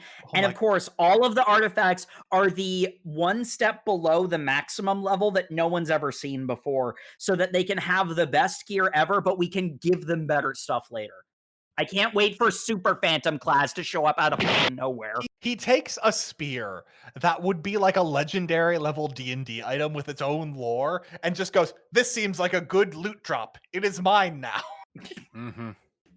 I also got this one bracelet that I wear now. The Fury of the Aloof King. What is that? I don't know. It does something. We'll figure it out later. It'll come up in a fight later when you've forgotten its existence. Mm-hmm. Whole nations will go to war over a single legendary item, and this vault was full of them, so now my entire goblin clan has. Better just give them out willy-nilly to anyone who needs one at any point. Oh, my Lanta, dude. Oh my god. Yeah, I guess now is a good enough time as any for the scene. So they get a whole shit ton of magic items that will be dispersed whenever the plot needs a cool thing to reward someone with. They'll just say it was in this treasure trove, and that's cool. And then main character goes on an adventure because he needs to go hunting by himself because he hasn't done it since he was a wee little goblin and when he fought that bear, but now he's doing it also for other reasons. And for seemingly no reason, he goes to a dryad in a tree. I swear, do either of the other two of you remember why he goes to this fucking tree? Because I know someone in the fucking comments is going to say, Matt, you didn't actually read this. You don't know what it's about. I can't remember why he goes to the fuck tree. No particular reason. He was just wandering around because one of his abilities allows him to create he keeps calling it a cerebral map. He has a sense of direction, I guess. I don't know. So he literally just wanders there for no reason. Can we also talk about the fact he's got so many skills that just seem to be ways of thinking? And at some point, I've just got to be like, hey, buddy, how ship of Theseus is your mind right now when you've got like quick reaction time from an orc you killed? You know, like. No, see, that would require actually having negatives and drawbacks and any kind of like thought put into this. So we don't have that here.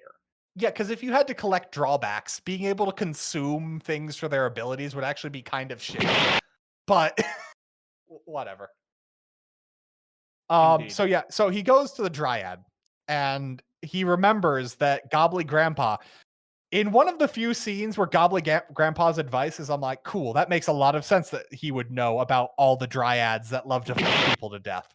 Because that's what dryads do. They are sexy ass women that find male travelers and use mind control powers on them to like coerce them into sex, and then they die. And I'm like, that's lore accurate. That's just how dryads work. That's fine. Except what then falls out is he goes up to the tree. He is then coerced by the dryad and then realizes he's shirtless, goes like, where's my armor? Oh no, I'm falling for you. I guess I can't get out of this. I guess I'm going to have to activate my never-ending erection power I got from the orc. Because I know the one thing about dryads is they fuck people to death. And once they're done having sex, the dryad then consumes you. But what happens if I fuck the dryad until she's tired? 5 hours later! You can't fuck me to death if I fuck you to death first! Come here! To be fair, he does explicitly ask consent. Which, good, but also weird because we'll get to that. This is the scene right here where he's just like, hey, I'm gonna have sex with you now. And then the dryad goes, that would be agreeable. And I'm like, but she propositioned you for sex, and then you turned it around on her and then asked for it's just weird. Goblin Roo has gained Dryad's affection 5 hours or so later. That was hilarious. Sam, you know what my favorite part about that is? He gains spells when he consumes things, so... Yes, that implies that he ate so much pussy. He gained a new ability. He is not a selfish lover. I was gonna say, I don't believe this man does eat pussy. Nope. No, he had to gain that ability somehow. I guess you're right.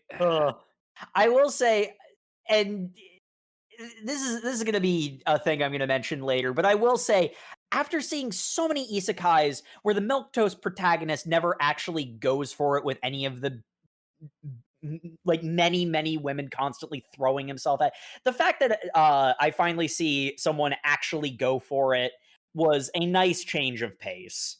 Yeah, I you know what? going on the quest to fight the Dryad on its own is actually a perfectly fine fantasy thing. Like that Yeah. sounds like if someone told me in their D&D campaign they heard there was a Dryad in the thing and they're like, yeah, I rolled a bunch of charisma checks and then I did it so well that she was just like, I'm not gonna kill people anymore. And he's just like, cool. That's dumb D&D nonsense. I'm perfectly fine with that. Yeah, and I mean, like, there is one minor thing where, like, early in, like, when he first realizes he's been, like, reborn, he's like, "I'm gonna live life to the fullest this time," and that doesn't really ever come up again, so it's like, okay, I guess he's living life to the fullest now? Okay. We skimmed over that because the beginning doesn't really matter. But I'm gonna live life to the fullest, as if I wasn't a super cool, powerful assassin man last life. Oh, I just love the What fact is your fullest, bro? I just, yeah, seriously. He does mention that he fought and won wars for mercenary groups. Oh my god! At some point, he fantasizes about like, man, we goblins are getting strong. We could go to the human lands and form a mercenary band. Then we could make so much money. That'd be so much fun. And I'm like, dude, that was your job in the previous world. Yeah. Oh, but so anyway, he then returns. This scene, Jacob, I know you probably haven't, but Sam, have you read any of the King Killer Chronicles? Mm-mm. I've actually not. Okay. I've been meaning to. This scene with the Dryad is very similar to the second book, where the main character winds up in the Feywilds essentially and finds like a personification of the goddess of lust. And Mhm. it's a whole like really cool scene in the book because everything's written in like iambic pentameter to like give the illusion of like this is a other world that functions on different reality. That's an Ooh, entirely that's different. really cool. No, it's very cool, but like that's neither here nor there. Is the whole thing is he comes back from this experience having like experienced like sex, and he's just like, you know, that's a thing I can do in life now. And then what people criticize, and I think that's not a fair criticism, it is something I noticed though, is he's then very like, you know, I'm ready to like have sexual relationships with people, and I have some degree of notoriety and popularity. I'm going to use that to up my game. And Quoth then has a bunch of sex. That's exactly what happens in this. That was what I was gonna alluded to a while ago about like the standard isekai protagonist personality. Broke the seal. He changed he leaves the standard isekai protagonist personality box, and that's one of the I actually kind of like the fact that he goes for it and he does have a fully physical relationship with the harem, because if you're living this life and you want to enjoy it, why wouldn't you? You see, Jake, the problem is None of the women are people. none of the women are people. That's a very important problem. Thank you, Matt. There's two problems. Problem the first, the women are not people. Problem the second, the only reason he's having sex with them is because they noticed all the hickeys he got from the Dryad and they got jealous, and that was annoying, so he fucked them so they would shut up. To be fair, I think that's a bit of unreliable narrator of him going like, oh yes, these stupid women always needing their physical needs met. Better have a whole bunch of sex with all of them.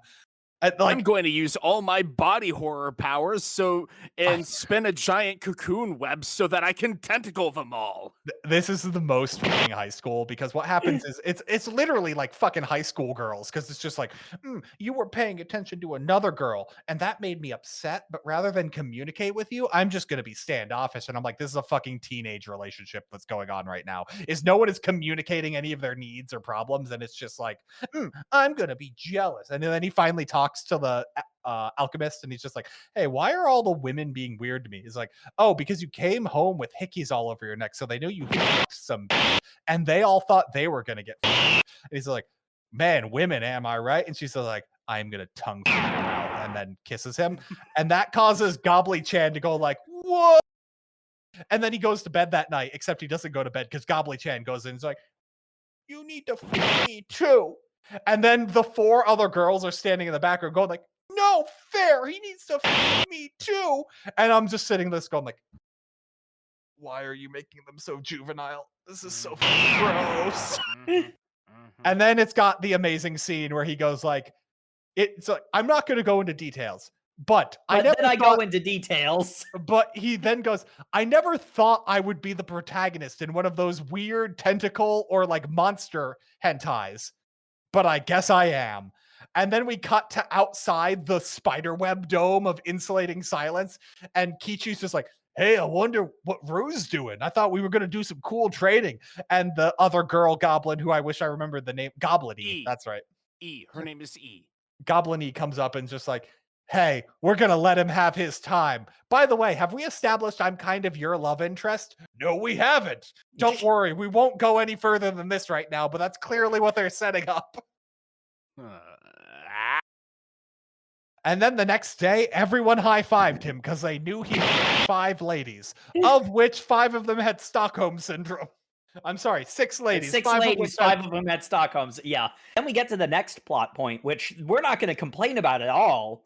The elves show up, and the elves have another small plot point that happens after they arrive that I've got the most complaints about, but we need to talk about the elves first. Dear listeners, before we get into this, I need to make something very clear. I am about to defend the knife ears. I am about to say that this is too much to do to the elves. I don't think anyone would disagree with you, because holy shit. Like, they make this guy the biggest dickbag in the world, and still. Like, yeah, funny, haha, Sam hates the elves, Grandpa, you can't say that, fantasy racism, blah, blah, blah, diggy hole. No, this is wrong, and I am offended.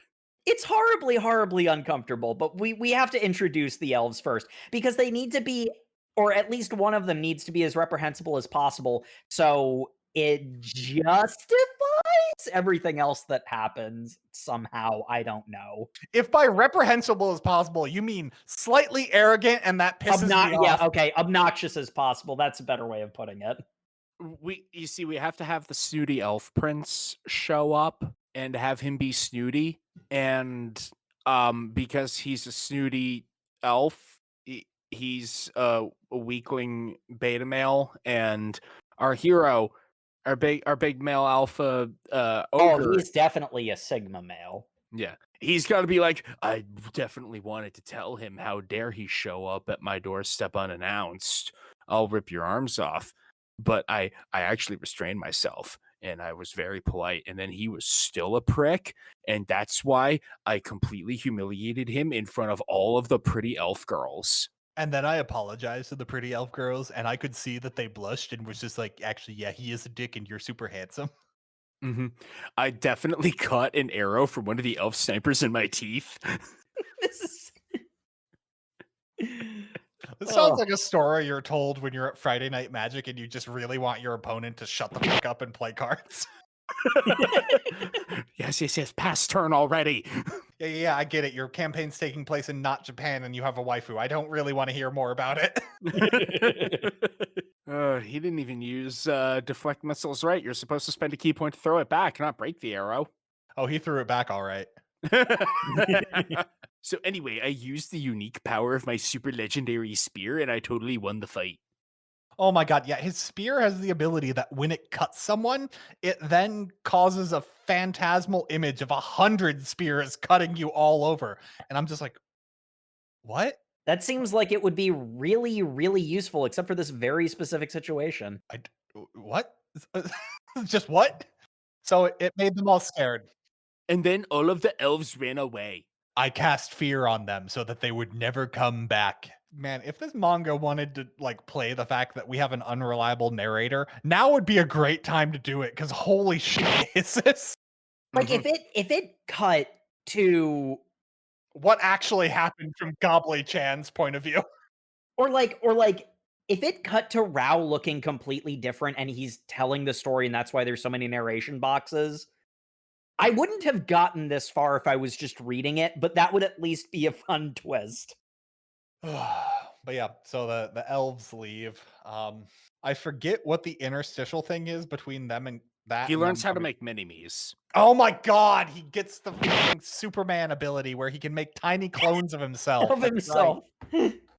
Except shooting rainbows out of your fingers isn't Sigma enough, so we have to he has to bleed. They're tiny blood clones, and the downside to this incredibly good power is that they're only half as strong as me. And I'm like, that's not a downside.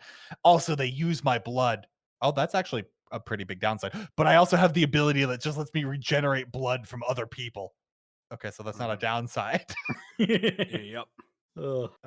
There's also, I believe, Kichi gets his level up, and that's when we get the cool fight between them as equals. Yeah. Which I will grit my teeth and say that was pretty good. No, yeah, their relationship is fine. I'm happy with it. Yeah, when it puts effort in, it's capable of things. It also has the ability to be really uncomfortable.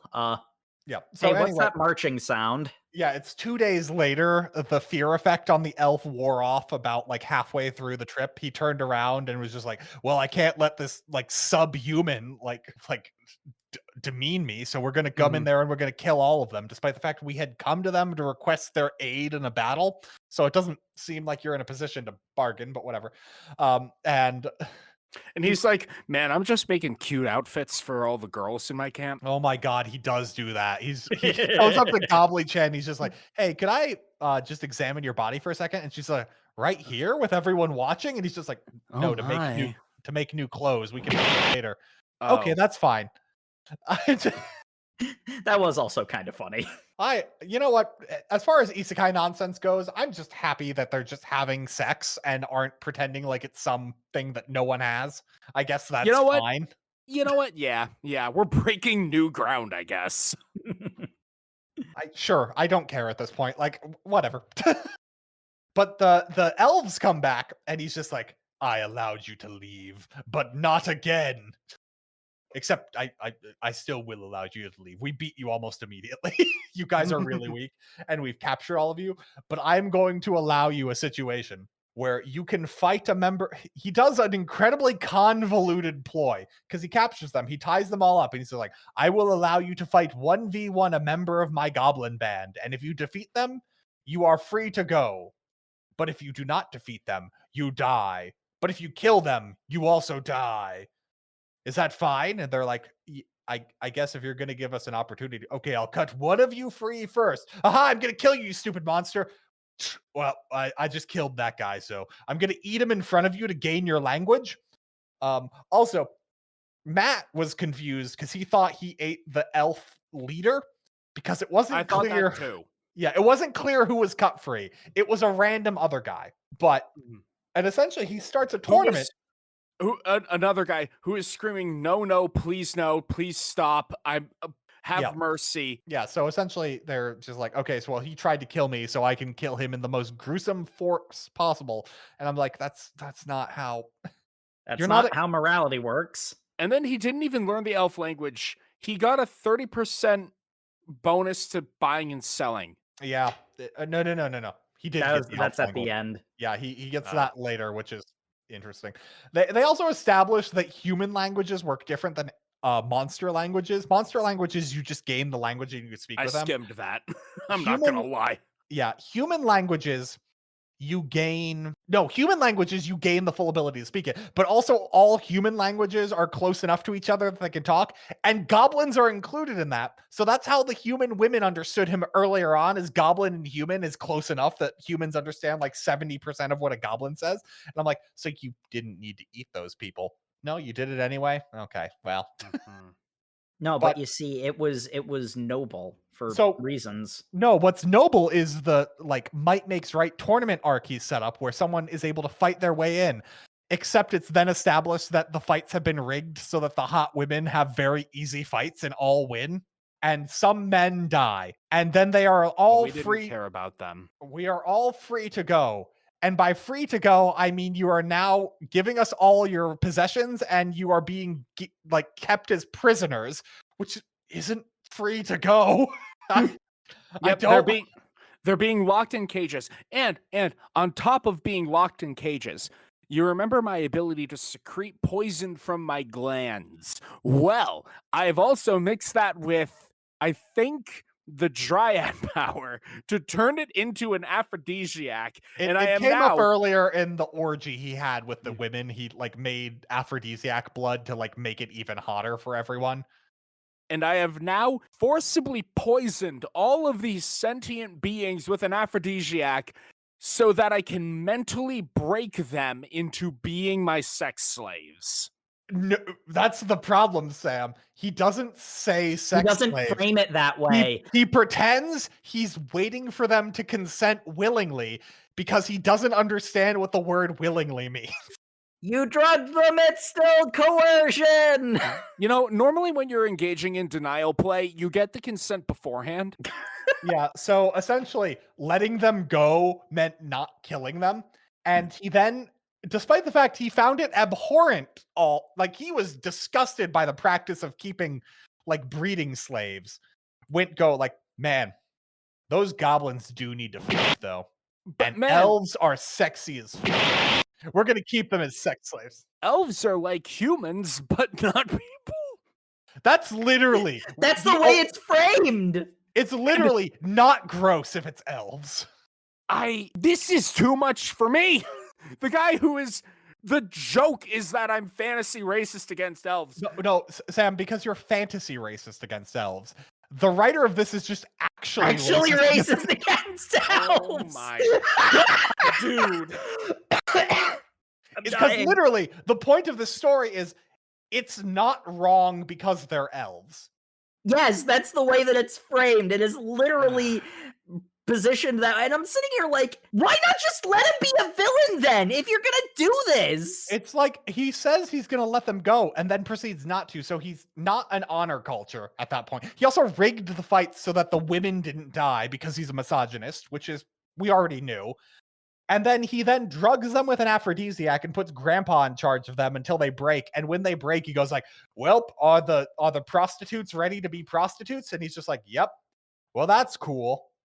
Yeah, Grandpa, known horn dog that will be prisoners. Yeah, and he's just like, "Well, we're going to treat these people with respect and we're not going to do anything they don't want to do." And by don't want to do, I mean that we haven't drugged them to want to do. Also, only one at a time, because I guess you hate polygamy, you member of a sextuplet. You linchpin in a polycule? Yeah, so it's just like, and then when they finally break and they're like, "We can't deal with this horny son no more. We need to have sex with anything." He's just like, "Well, okay, Grandpa, I guess they're ready." He's just like, "I'm gonna do them the old-fashioned way." He's like, "You know what? I should show you how to fuck people, except not the men. The men can go with the women. I'm gonna fuck the women." We're going to give the men over to the goblin girls because anything else would be gay and we're not sissies. So you say that, Sam. But we get established that what he does now by having sex with the prisoners establishes that the leader gets first dibs on them. And the next time this is brought up, it's that 2 more men have submitted to the aphrodisiac and 2 more women. And he just goes, "I wasn't feeling up for it, but I guess I had to do my duty. And I had sex with them." It's the manga depicts it as he just had sex with the 2 women, but it doesn't explicitly say he didn't also fuck the 2 guys. I guess, yeah. So Sam, by representation, it really. Do you feel seen? No. No, I don't. Oh my god. So this incredibly uncomfortable thing with the whole elves and how he's suddenly okay with sex slavery. Yeah, hell, we're earning this explicit rating.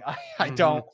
I apologize if you're listening That's to what this the in the car. content of this story is, though. Like, that's I mean, these aren't jokes. we kind of skimmed over the first part, so like in Goblin Slayer, we'd be fine because it never comes up again. But like, it does come up again in Goblin Slayer, actually. Now that I think about it, but whatever. In here, it's just like, why?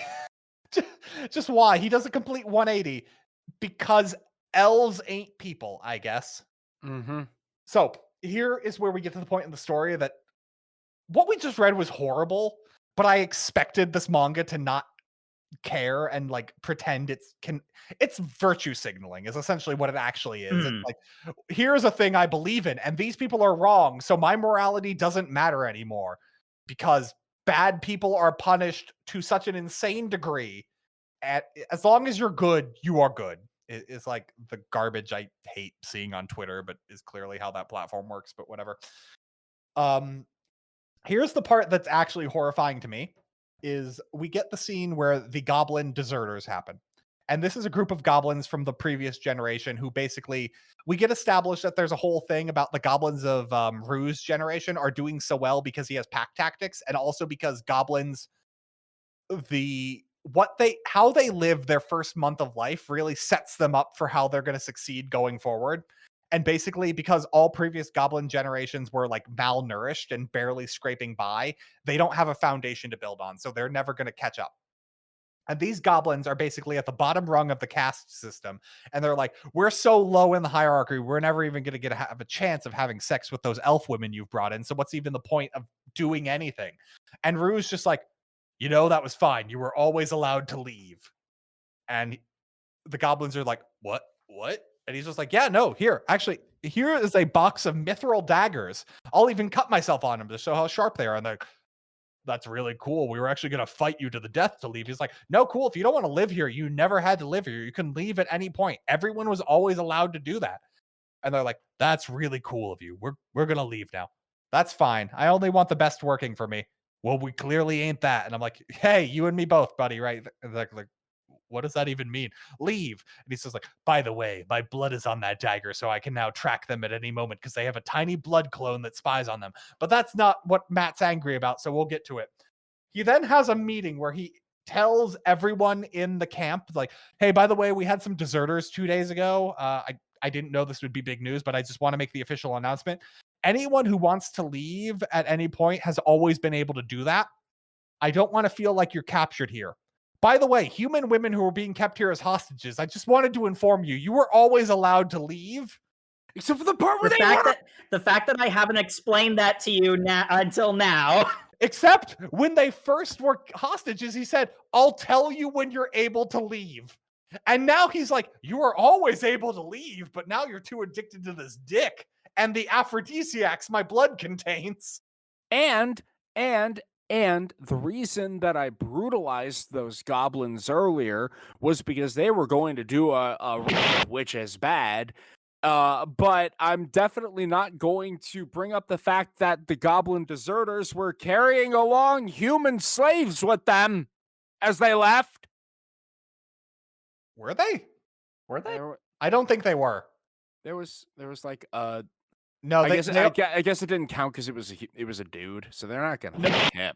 No, I don't think they had that at all, because the entire point of that was he didn't kill them because he looked them over. He's just like, it looks like they've literally only got the clothes on their back. They've only got things that belong to them. They haven't stolen anything. I'm not gonna lie, I was skimming.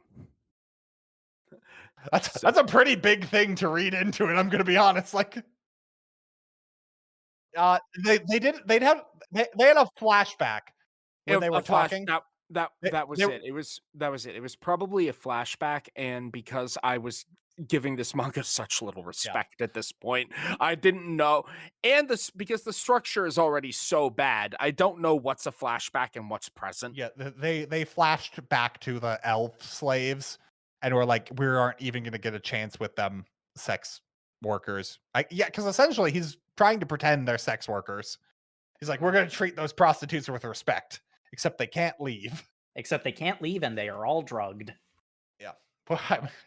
Jacob, if you think that's not how sex work works currently. The Over Manga Cast does not condone drugging sex workers. Unless they consent to it, because obviously everyone can do whatever they want. I don't care.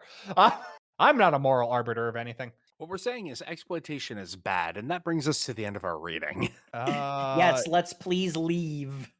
Oh, right. The alchemist makes booze. Whatever. The alchemist makes booze, and then... Oh, this is where they also have the scene where he wakes up in the middle of the night and goes into the sex room, and he's just like, man, those elves are looking pretty hot tonight. And Grandpa's just like, you want a chance with one of them? He's just like, I'm not feeling like it tonight. Hold on. Who's that sexy, tall drink of water in the corner? Wait, is that a dude? I like it.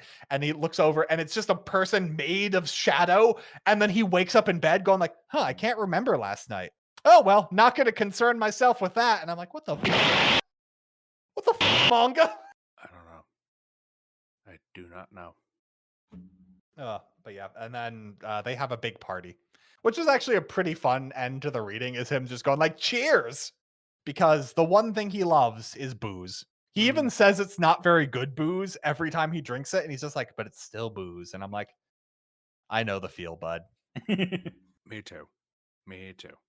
Anyway, this brings us to the end of our reading at interminably long last. So, favorite character and favorite fight? I like Goblin Kichi. Goblin Kichi was pretty cool.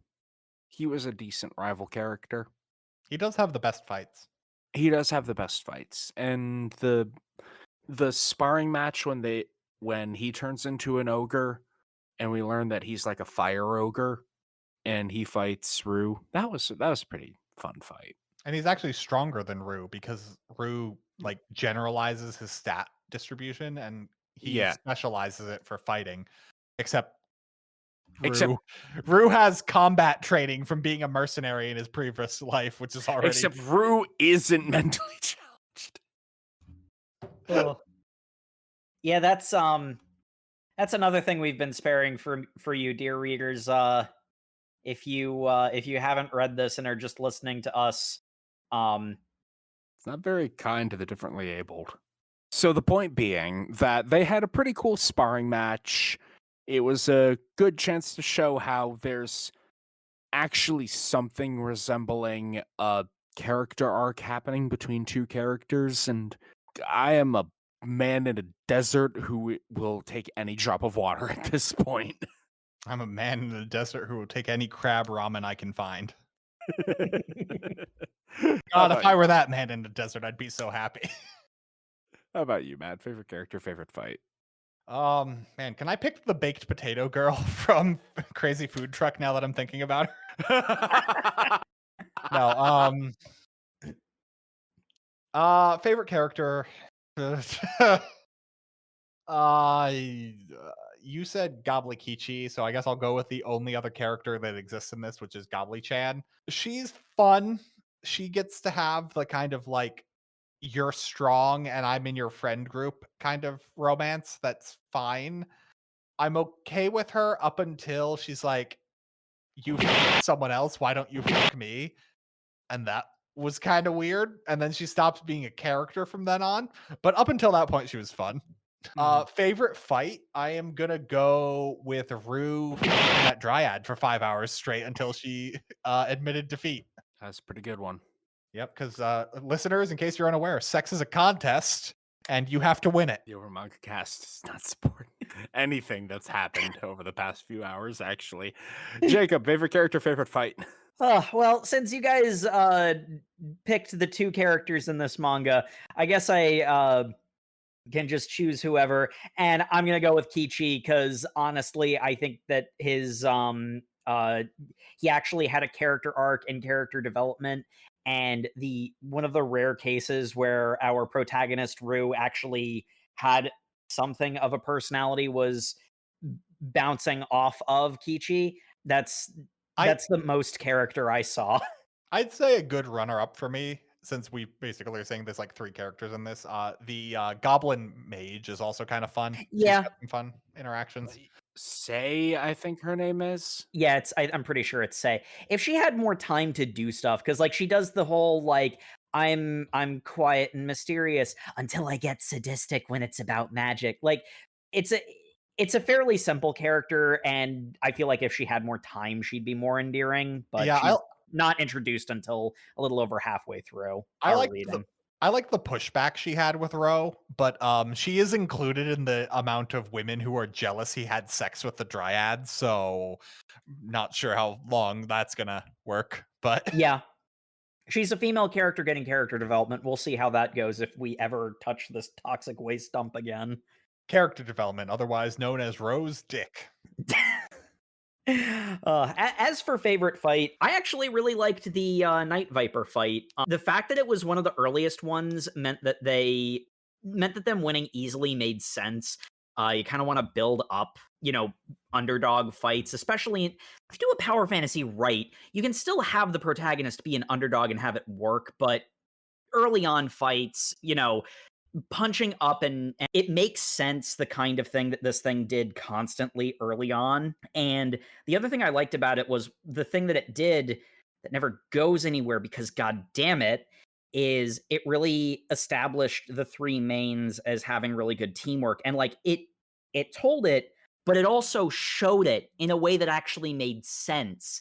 You had the big strong guy going up front, drawing attention. You had the swifter, agile, agility-based character flanking them, and then if either of them got in trouble, they had cover from the sniper. Like it worked. Like it could have been that, but it just gets worse with time.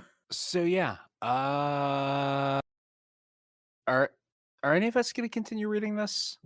Personally, no.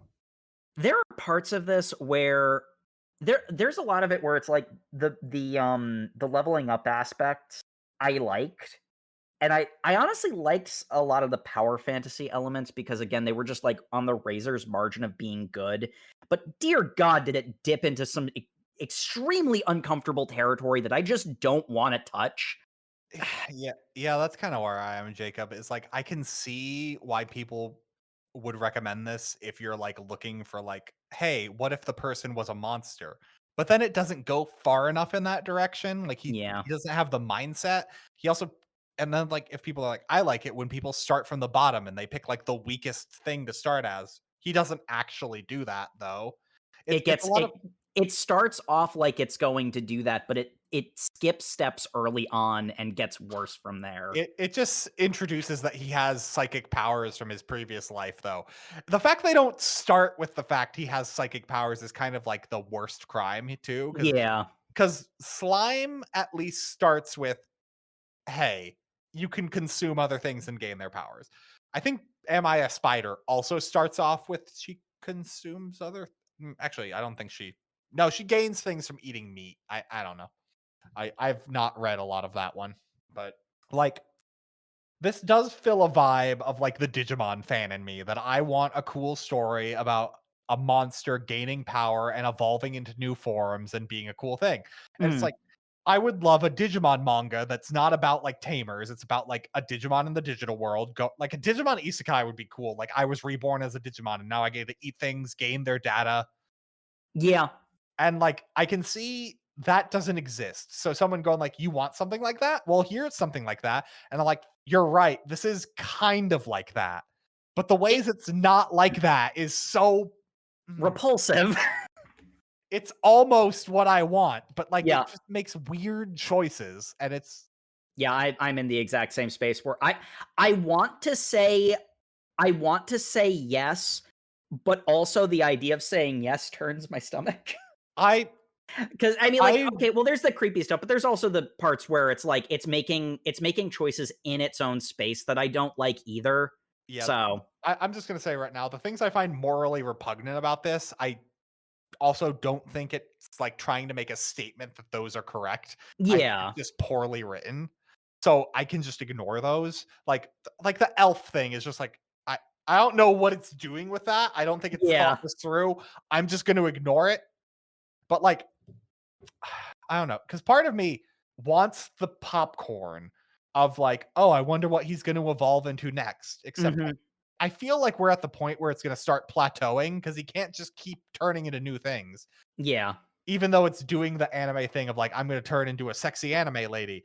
Am I the spider? Someone spoiled Am I the Spider for me that she starts as a spider, then just turns into a sexy anime lady. And I'm like, damn it. Tolkien's crippling arachnophobia did not die for this. Technically, she's still part spider, but that doesn't stop the top half of her from being hot. Tolkien's crippling arachnophobia did not die for this.